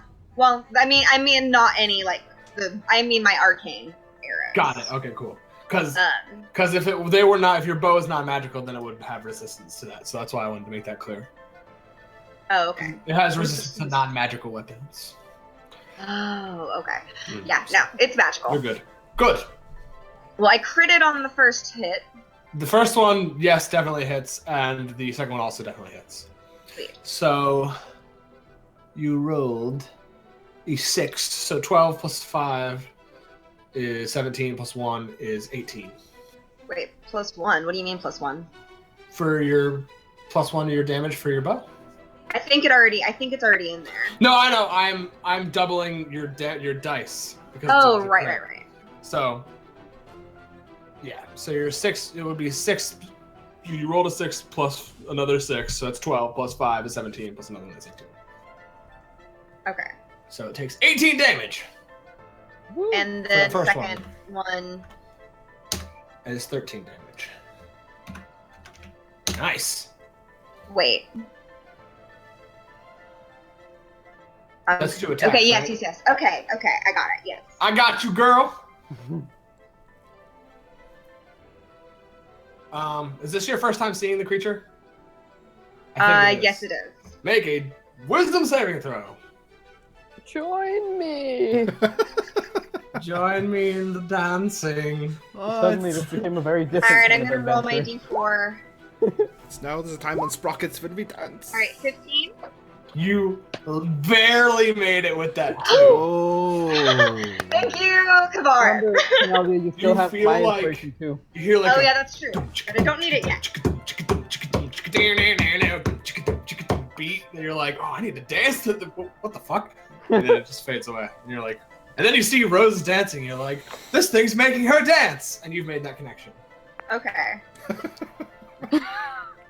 Zed. Okay, so it looks like that branding smite's been doing a lot of stuff, right? Yes. It looks like the radiant damage is not reduced, correct? I'm going to go, hey, I was studying that, and I want to cast branding smite So on you're making a Mr. weapon- Pokey. Are you making a weapon attack? Yep. Okay, cool. as a So third level. you got to activate that, so you got to hit next. You got to hit then. Okay, come on, Mr. Pokey. Mr. Pokey! Do it, Mr. Pokey. What's I don't no? see it. We don't 12. see it. No, that's your That's damage branding for branding smite. Branding You- damage. Oh, I just rolled it. Oh, really? I don't see it. Yeah, Do I that's have I it don't either. see it either. Hmm. Roll again. Yes, obviously. Obviously. That. Do y'all still not see anything? No. Yeah. Weird. What's the number? 25. Oh God. Okay, now I see. there. it. Oh, there we There go. you go. Oh. Oh, there it is. Okay. Oh yeah, that first one doesn't hit. Damn. Do I get anything because I've got 2 allies right there? What if you had your Are glass? you flanking with it? Yeah, you are flanking with it. So yeah, you get advantage. So Okay, yeah, that so the hits. second one. Okay. Yes, there we go. Alright, so I want to. Damage total. Yeah, so the 8 plus 12, and I want to run through and, like, just try and run straight through it and possibly maybe hurt Rose a little bit and just scream, Disco is dead! I would like to point out that if I'm conscious while I'm dancing, I also want to say that this beat is a lot better than anything I've heard coming from Zed ever. Oh! That's why I'm dancing now and Can I get a full attack roll, please? Full attack roll? On your next turn, you can. Okay, I think I know what's happening next turn. Okay, so is Mr. Pokey magic? Mr. Pokey currently has branding smite on him, so Right, his but damage... is the damage from the blade? Is the blade? Oh, no, it would be Okay. just half then. So I'm gonna reduce that to 4 plus 9, so you still do 13 damage. So Oh, isn't it 12 from the branding smite, not 9, Mr. oh, I'm sorry. Correct. Yeah. Yes. So it is 16. That is much better. Thank you for that. All right. You giving Rose the dirtiest look I've ever given Enraged, anything. you rip out your, is it a dagger? Mr. Pokey is my rapier. Rapier. So you rip out a rapier, and you feel your energy kind of pull out of yourself into the blade, and it starts to glow at the very tip, and you just jam it through into the very center of its chest. You go all the way to the hilt, and the point pokes out towards Rose's face, but she's too busy just like doing the dancing and just dodges it. So you'll have to, get revenge next turn. Mikroon! I will. I would say, because of your connection with Mikroon, he knows that something's wrong, he just doesn't know how to fix it. Yeah. I don't know how. Mikroon is very confused, but the evil thing, Yeah, he He's can attack the causing evil it. thing. it's causing it. It needs totally to is. die. So, Mikroon is going to try to bite. Come on, Mikroon. Oh yeah, that is. Mikroon is not magical.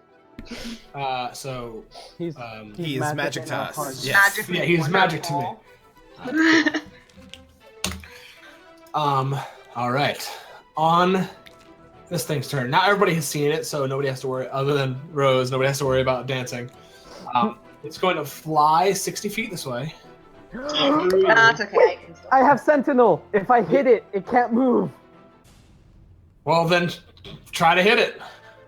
Yeah, you all Come get on, Mr. attacks of Pokey. opportunity. Oh, Everybody but Okay. 14 hits. So actually, it doesn't move. It stays in place. I don't even want to stab. I want to come with Mr. Pokey and try and clothesline this bitch. All right. How dare you? So instead of that, it's going to use its deathly projection. So, That sounds I fun. don't like the sound of that. I think I would prefer to moving now. I know. I I imagine fucked she up, was I'm gonna move to sorry. the side and like do some sort of nasty thing to the group of us. But Yeah.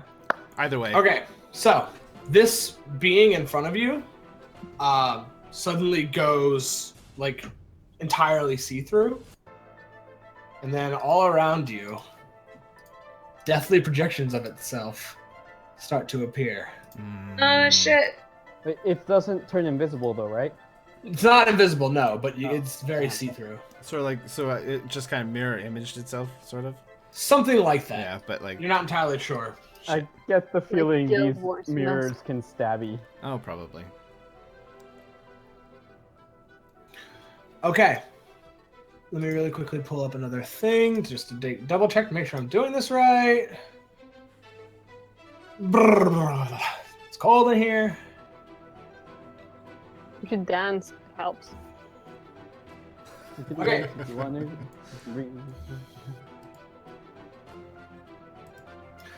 So, at the beginning of their turn, so this one is like, we'll call it ethereal. We'll give it a little fart. And the rest of these, this one comes over to you and like moves towards you. I need you to make a Constitution saving throw. 19? 19 is a success. So you take 3 points of necrotic damage. Okay.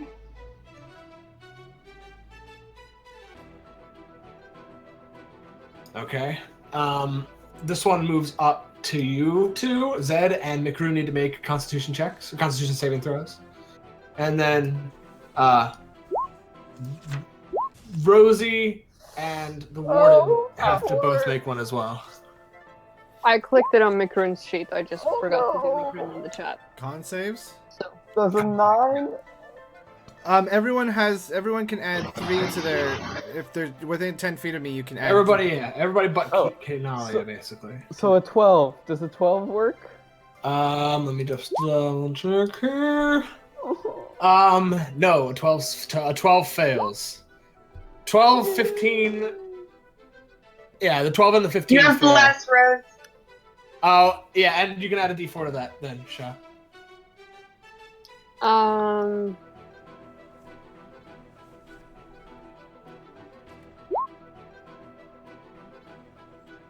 Yeah, so But that Rose 15 is with the aura, it turns into a higher. 16? Isn't it? 15 is it plus 1 or What is what's your the aura? My aura Yeah, adds plus- 3. You get a +3 to your saves. So 15. so that's still a fail. So the both Okay. so Rose, Zed, and I think that was Mikaru. and Mikaroon, yeah. Rose, Zed, and Mikaroon, you all fail. So you guys take 6 points of necrotic damage. You stop dancing. Oh, Just in time for your turn. Yeah. Right. And so Warden, you only take 3. Okay.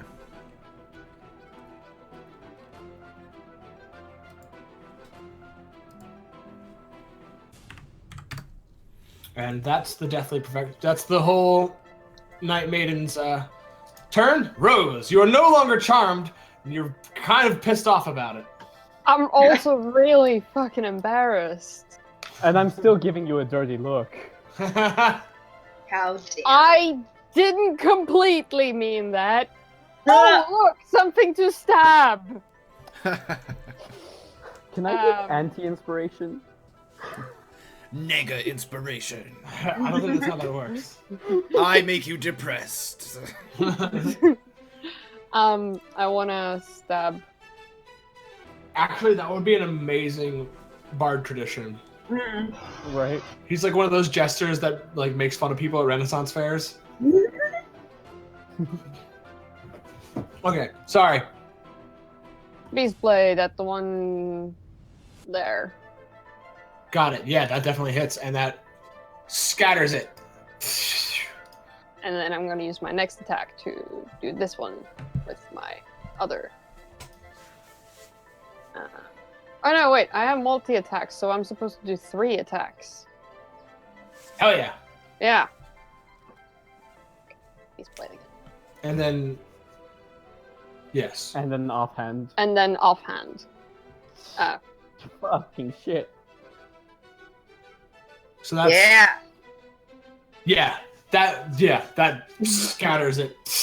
Both of these two near you disappear, and you see with each time that they disappear, the one in the middle becomes more solid. Noted. That's my turn. Can't do anything. Okay. The warden. All right. Does it look like I can hit this one in front of me? Did we hit this one? Or You can try to hit it. It looks more solid now. I'll give it one shot and see how it works, because I don't know. You got this. Yeah, as you go to swing through it, what you know would have normally hit just passes through it. Okay, then I'm gonna Misty Step over to here and swing again and activate the I magic. think you could have just walked there. Yeah, but I want it to be more dramatic. Fair enough. And you disappear. And I'm gonna activate the magic. Oh, if that part doesn't hit, damn it. 12. 12 hits. Yeah, Oh, okay. 12 definitely hits. Okay, so I'm gonna activate the magic on the iris. Oh, cool, yeah. You scatter it.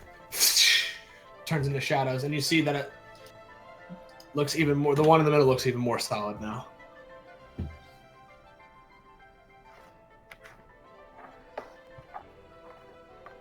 Alright, anything else? Nope. Well, Okay. Yeah, no, I'll move to this one right here, and then I'll end my turn. Sounds good. I'm gonna really quickly run to the bathroom. I'll be right back. Please do. Break for a swoot woot.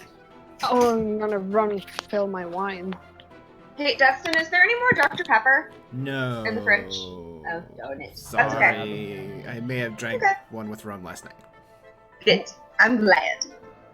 That's okay. I feel like I should make pizza rolls if I have the chance. Do it. Pizza rolls are delicious.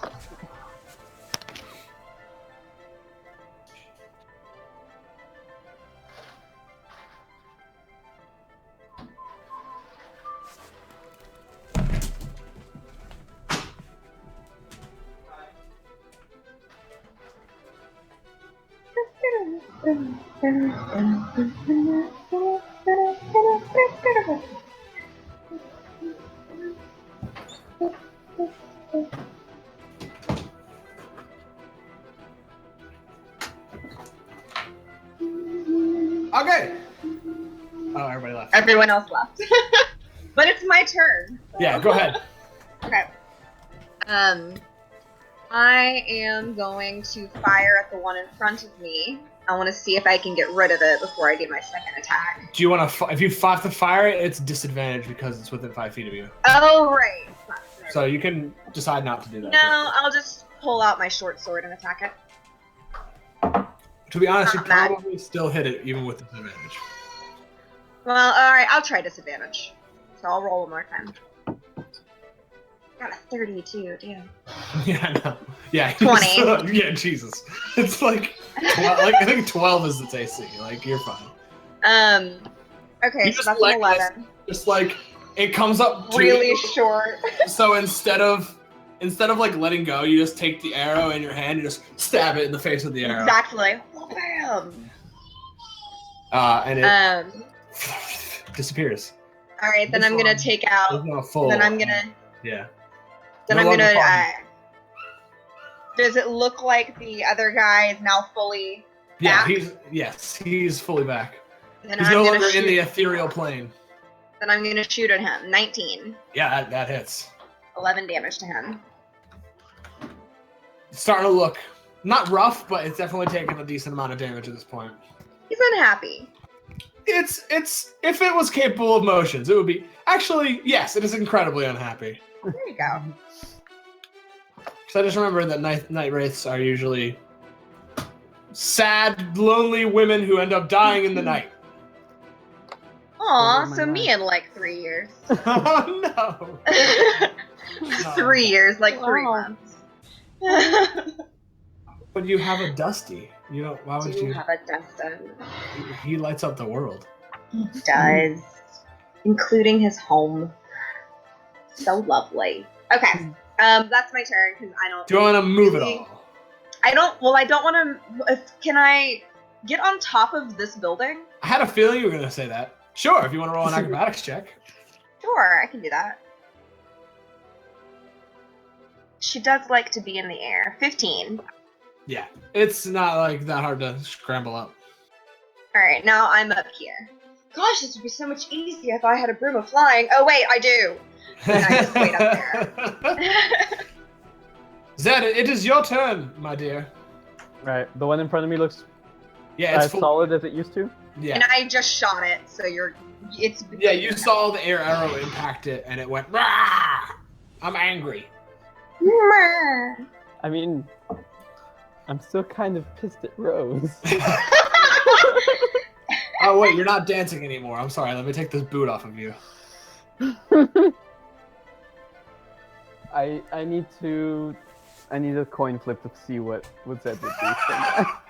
Just roll a d20, evens and odds. I have a D20 coin. Oh, nice. That's Oh, cool. that's cool. All right, 20. I do what I should. 1, I get vindictive. Okay.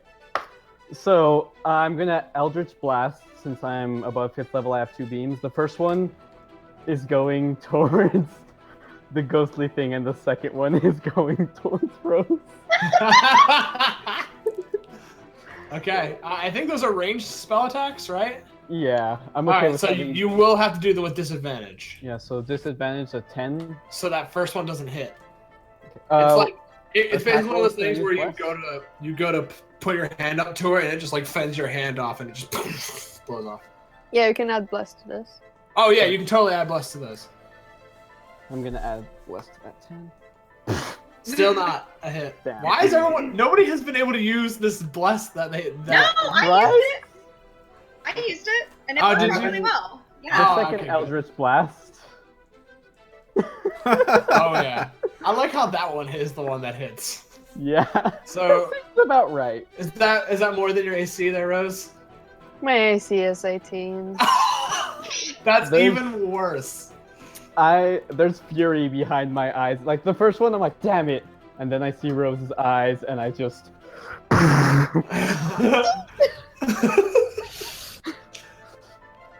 I just stare with my pokies like, betrayal. Mikuru looks over you like, bro, what are you doing? Not the moment. Alrighty, it is Mikuru's turn. I flipped a 1. I'm sorry. Oh man, look at the look in their eyes. We're all just slaves to the dice. Slaves to the Mikuru- my god, Slaves to the Dice would be an amazing D&D song. Alright, sorry, I have ideas now. I'd listen to that. We're a good Thank D&D you. cut. We're a good You're D&D welcome. band. Oh yeah, totally. The Totally a slaves band, to the dice. Where's my guitar? Okay, it's right there. Okay. I think Mikirun understands that Rose did offend, Yes. and that was fair. All is fair So in Mikirun love is and going D&D. to attack the Yeah, dead do it. lady. Yeah. It not. Yep, takes a huge chunk out of it. Wow.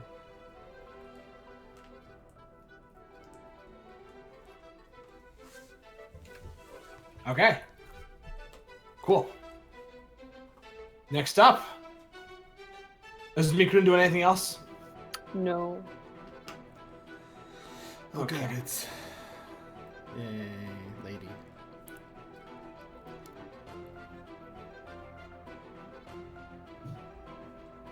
Okay, so it's going to.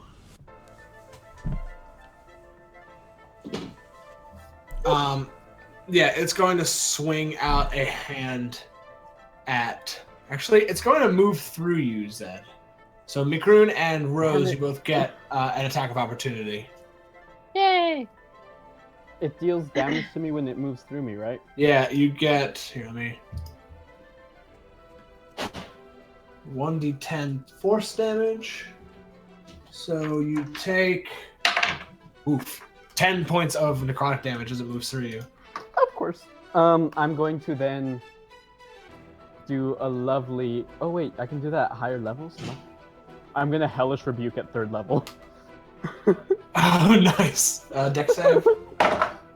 Okay, I rolled an 18, so it succeeds the dex save. So Damn, so happy. half of 16 is, And how much damage did I take? and then half of 8 because it's resistant to fire is 4, so it only takes 4 damage. Damn it. Still, I heard it.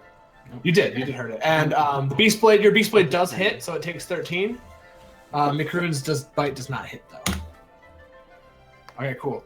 It's gonna take a huge swing at the warden. That's a natural 20. Oh, that'll hit. Oh! Okay. Should I have reactions?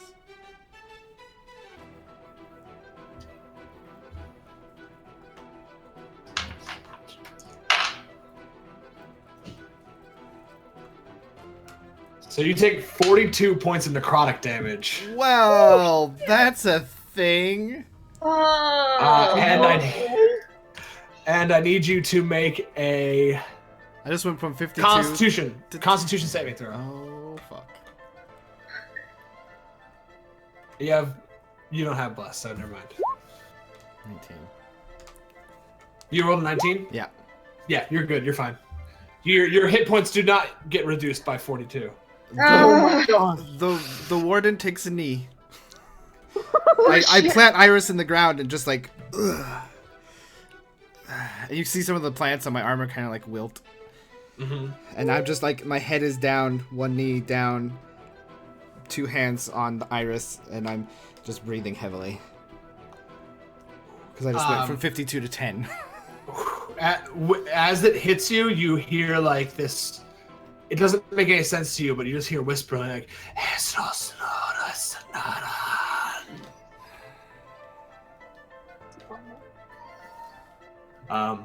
Rose. I'm going to run up to the warden, and I'm going I don't to get cast myself off 2nd level Cure Wounds.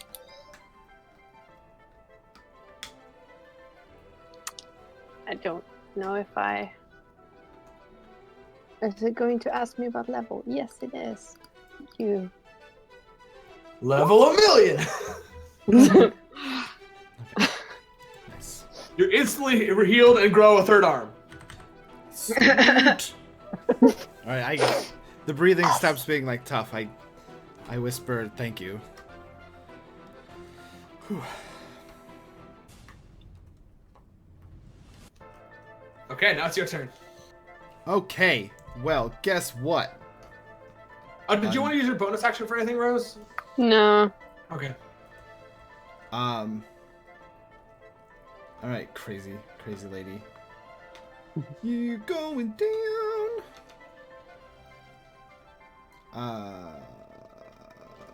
And yeah, I'm gonna swing twice, activating the magic. Can I do it more than once? I can do each attack, or I think I have charges, right? Yeah, you have charges. I can pull up your. Yeah, I used it once. So you have 1d6 charges. I don't think, or 1d6 plus 1. So I don't think you've used any yet. Yeah, I can't remember what you said you had rolled initially on there. I think I just gave you the full 7 charges. Okay, yeah. Okay, so I just had 7. Okay, so I used 1 earlier. Okay, so you have 6. Yeah, so I'm gonna burn 2. All right, cool. And 2 So you're hits. down to 4. Nice. Yeah, both of those and I'm hit. gonna bonus action.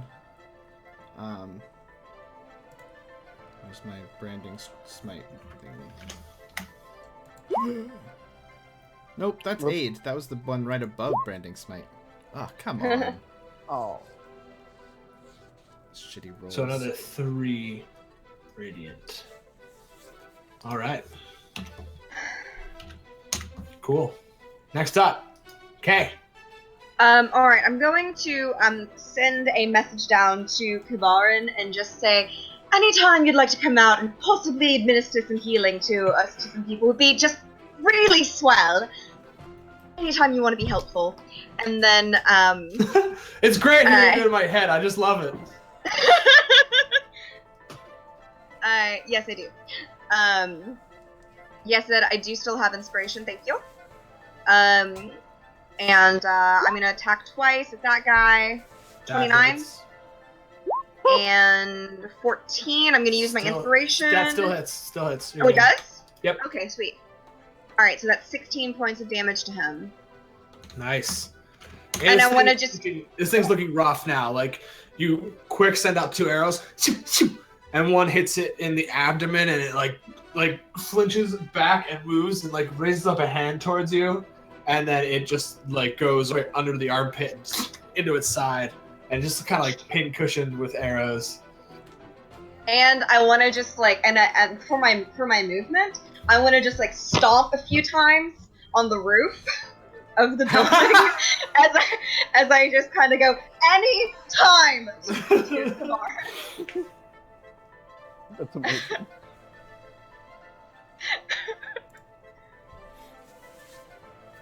Okay, cool. Zed.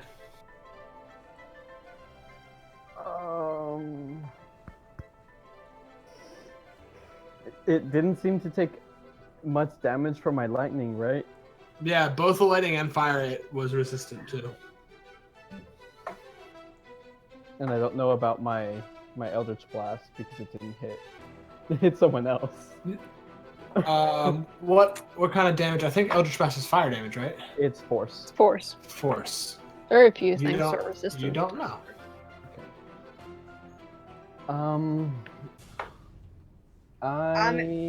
Well, you wouldn't have seen that. The force that I did to the shades worked, but you wouldn't have seen that. Do I just, like, in that split second, racking my brains for any information I possibly have, do I know if it's necrotic? If it's immune to necrotic, Mm-hmm. roll an intelligence check. I'm so smart, you guys. You're not sure. You think that Yeah. it could be, it couldn't, might not be. Alright, well then, what I'm going to do... each creature... This could end horribly if I do it, but it could also be very good for us all. So I am going to take my last 3rd level spell slot, and I'm going to cast Hypnotic Pattern. Okay. What does that do? So... You bring up this hypnotic pattern. Basically, like a grid appears in front of it, and then blocks start to fall down the grid, and they're pulsing. And basically, there's this like strange hypnotic pattern, but it doesn't seem to even acknowledge it. I mean, we all have to make saves against this. Each creature in the area must make a wisdom saving throw. I was Yeah. expecting it to be effective. Can I? You can Can I have move made it so the that 30 it foot? would. Can I have made the 30-foot cube so that like I'm the only one at risk of being affected? Sure. Well, yeah, sure. If you put it I'm like right here. above you. I'm Like gonna that see like style of- anything you. I mean, that's not a 30-foot cube, but I need to zoom out so I can make it. But like, so could I do it like that so that way I'm the only one who's at risk? Yes. I would Okay. still see it, wouldn't I? Yeah, but you have to I'm be above. inside. You have to be inside the cube. Oh, okay. Okay. So yeah, make a wisdom saving throw. It doesn't seem affected at all. Wait, do I have to make one against my own spell? I mean, you can't. Each creature in the area. Okay. I won't make you roll it for your own spell. Oh. Basically, the spell slot gets used, and there's a pattern, but it Yeah. doesn't affect the creature. That would have been funny if I lose concentration on the spell because I've made myself. Anyways, Yeah, so it's basically like, whoa, what the fuck just happened? so then as a bonus Oh, sorry. action, I'm going to. I can't cast another spell unless it was a cantrip. I'm going to then. You can cast another spell if it's a bonus action, and if it's at a lower, like at 2nd level or lower. Oh, then I'm going to cast Healing Word at 1st level on The the warden. Warden. Nice. Yes. 7 hit points, warden.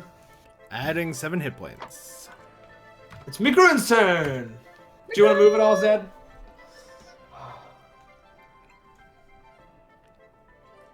No? Do you want to move it all, Zed? Oh no, sorry. Okay, cool. No, you're good. Macaron is going to go and bite. Nom nom. Nom nom nom nom.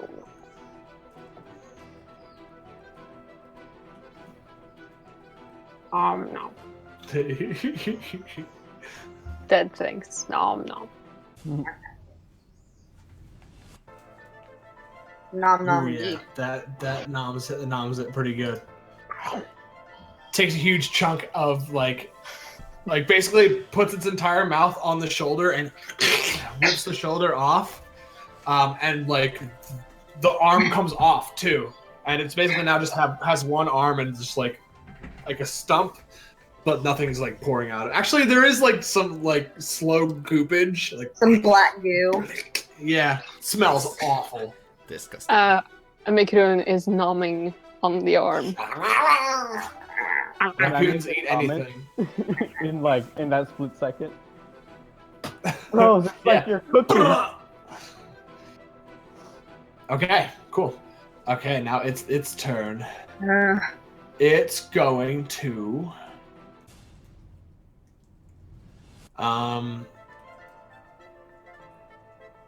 yeah, it's just gonna do what it did before, and it's gonna go for the paladin who's been doing a lot of radiant damage to it, which it doesn't like. Coon ripping Yeah, that's over not very good. This doesn't hit. 11. 11 to the warden. Dustin. No, that does not hit. 18. Yeah, it goes to push through you again, but you know how much that hurts. So you just quickly step back out of its range, And Fool it, me shoots once. at you, but yeah, it's not gonna be able to get you. So No. Rose. First, I'm going to tell Mikun to stop eating that shit. Drop it. Don't do Drop that. it. Drop it. Hold on. Disgusting. What's his wisdom? Wisdom 12. So a 0? Or no, +1. Plus one. Yeah, he like looks at you, squints a little, and then goes, bleh, and just drops it out. Good boy. Pop. His tail goes wagging. And I'm gonna poke. Good boy, McCrew. Now die! Poke. That hits. You bring it through its other side, and you push really hard through its like abdomen, and your sword pokes out the other side. And as you pull it, you feel it kind of like slump down, and like it's really on its last legs. I'm gonna poke it again.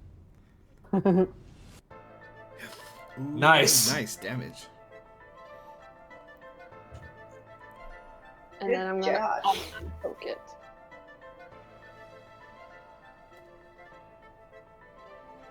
Nice. Nice. Yeah, it just stab, and then you like spin it around and like break it across the tip across its flesh, which is still really sharp, so like opens up this huge gash, and then you stab it again. You think that probably the next hit is gonna take this thing out. It's like falling apart now. Woo! I wish I had remembered to use Hunter's Mark from the beginning. No point in applying it now. That probably Oh, right. would have murdered it. Warden, But this thing's falling to pieces in front of you. All right. Stand up on Iris and twirl, swing. Going to attempt to and activating the Nice. and then I'll swing again, activating again, Wow. So you and swing. then I'm gonna smite. You don't even need to worry about I'm going to. So what? Okay, do I kill it? Basically, I kill it. it. How do you want to do this? Okay, so I twirl, and I swing and knock it off its feet, and then I jump It's up. not flying, it hovers, but yeah. Well, Okay. I swing at its feet. I jump up and I pierce it with Iris, and I pin it to the ground, and then I smite. Just Okay, like cool. So, like you said, you bring it down underneath Oh. its... So like I'm on my knee, right? Sorry. I just launch up from my knee and like into the air, and I just. Okay, so here's what you do. Yeah. You're on your knee, Sorry. and it's coming at you for this... No, you're good, dude. You're coming at you for this, like, huge blow to knock you out. You spring up from your knee, bringing an underneath cut up through it, and as you're jumping, you spring into the air, spin it around overhead, and just slice right through it. And you see it hits the top of the head, and the head splits, and then the lower jaw splits just as your axe is just coming through, splitting it almost all the way into its waist, where it just like kind of flops open like a banana peel, and then it just like wavers and just like falls to a gory mess at your feet. I just want to incinerate it with the branding smite. And then as it's like on the ground, it's this huge like resounding explosion of radiant energy, turns it entirely to ash. Then I put a tree in the ground. Little plant. Plant a tree in its ashes. In the middle of the In the town. middle of the road. It's fine. I don't care. We know you don't. You don't know. They're gonna be like, where the fuck did this tree come from? That's amazing. Nice. So we're out of combat. Since you What about told your that other brother. guy?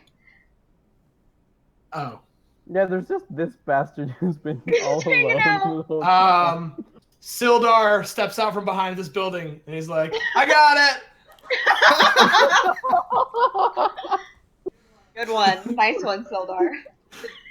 I good? Yeah, Are you I handled this one shadow over there. How you guys doing? How the fuck do you think? You look fine. There's nothing around you, so Mm, yeah, everything looks great. nice. All right. So you were saying that Kavaran was coming out. Yeah, well, I was saying that since you got his reply back about you being in his head, you haven't heard from him since then. Oh shit. I jump down and I go inside. As you go inside, he is sitting at the bar, like kind of hunched over, and he looks really pale, and there's like a little bit of blood dripping down his head. The And he fuck? says, What the hell happened to you? nothing to worry about. No, talk to me. What happened? Something came up from the cellars. Some shadowy creature. I don't know what it was, but I handled it. They were attacking in here as well. Yes, luckily I was able to fend them off, and there were only a few. They seem to materialize out of the darkness in the cellar. I don't know what's happening, but they've never come into town before. I want to just point at him and go, "Sup," and healing word.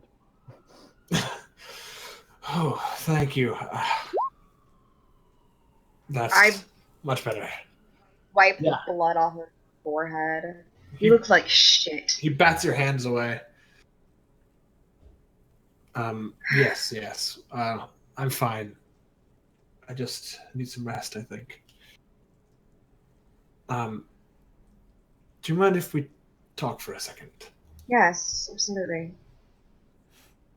He pulls you away from the group and pulls you into a booth. And since everything has started to die down, the bard starts playing music again.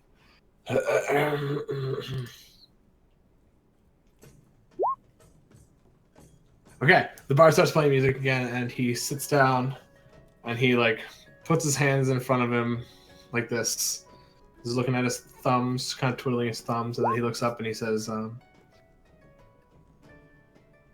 "What do you know about the Iron Shield here, the people that protect the city?" Next to nothing. Basically, they call this place like a gateway to heavens. Like I guess the holiness of this place is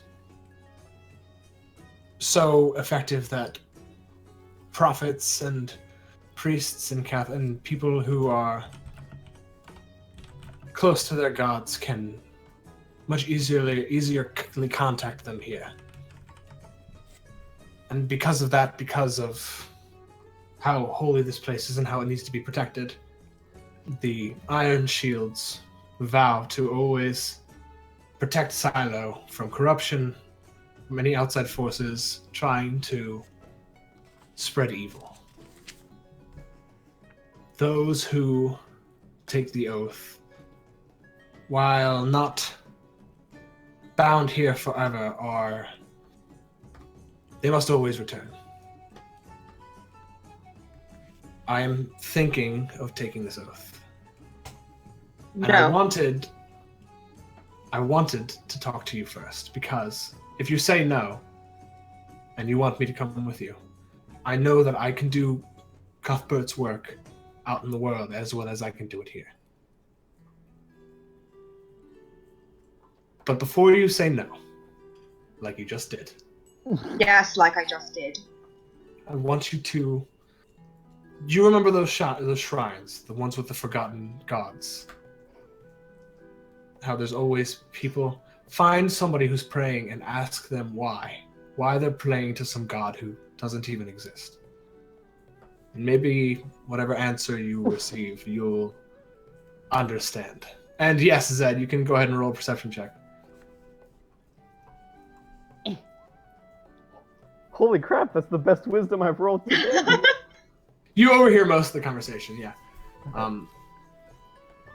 But like I said, if you do not want this for me and for you, because you're very important to me, I will come with you. And I can do St. Cuthbert's work. Sorry. Anywhere.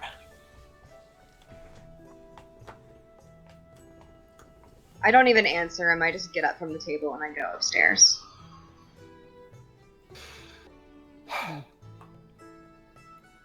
He shrugs like that's kind of what the response he expected, Mm, and like puts his hands on the table and goes to stand to leave. I'd like to follow Canalia.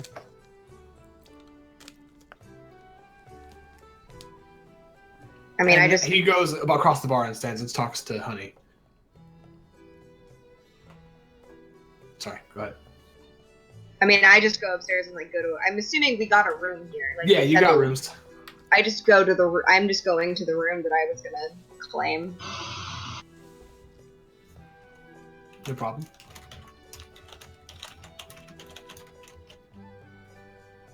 Yeah, I'd like to follow Canalia to see if everything's okay. As you follow her, she goes into the room and closes the door behind her. Hey, knock. friend. How's it going? I just through the door say, "Thank you, Zed. I would like to be left alone for right now. Appreciate it." Okay. Just walk downstairs. I'm going now. I'm leaving. Okay. I think with that little bombshell, we're going to end for the evening. All right. Well, So you guys fought a bunch of shadows, and those were those little shade dudes, and a night wraith, which is this creepy thing. Nice. had some friendly fire. Yeah. Mm-hmm. Fun times. All right. Does Awesome. anyone need Oh, an anyway. extra- You guys can get a long rest after this, so you'll be fine. Sure. Yay. Cool. Well, anyway, thanks everybody to watching. Whoever stuck around to chat, you're amazing and wonderful. And anyone Yes, who's you watching are. this later is also amazing and wonderful. Yes.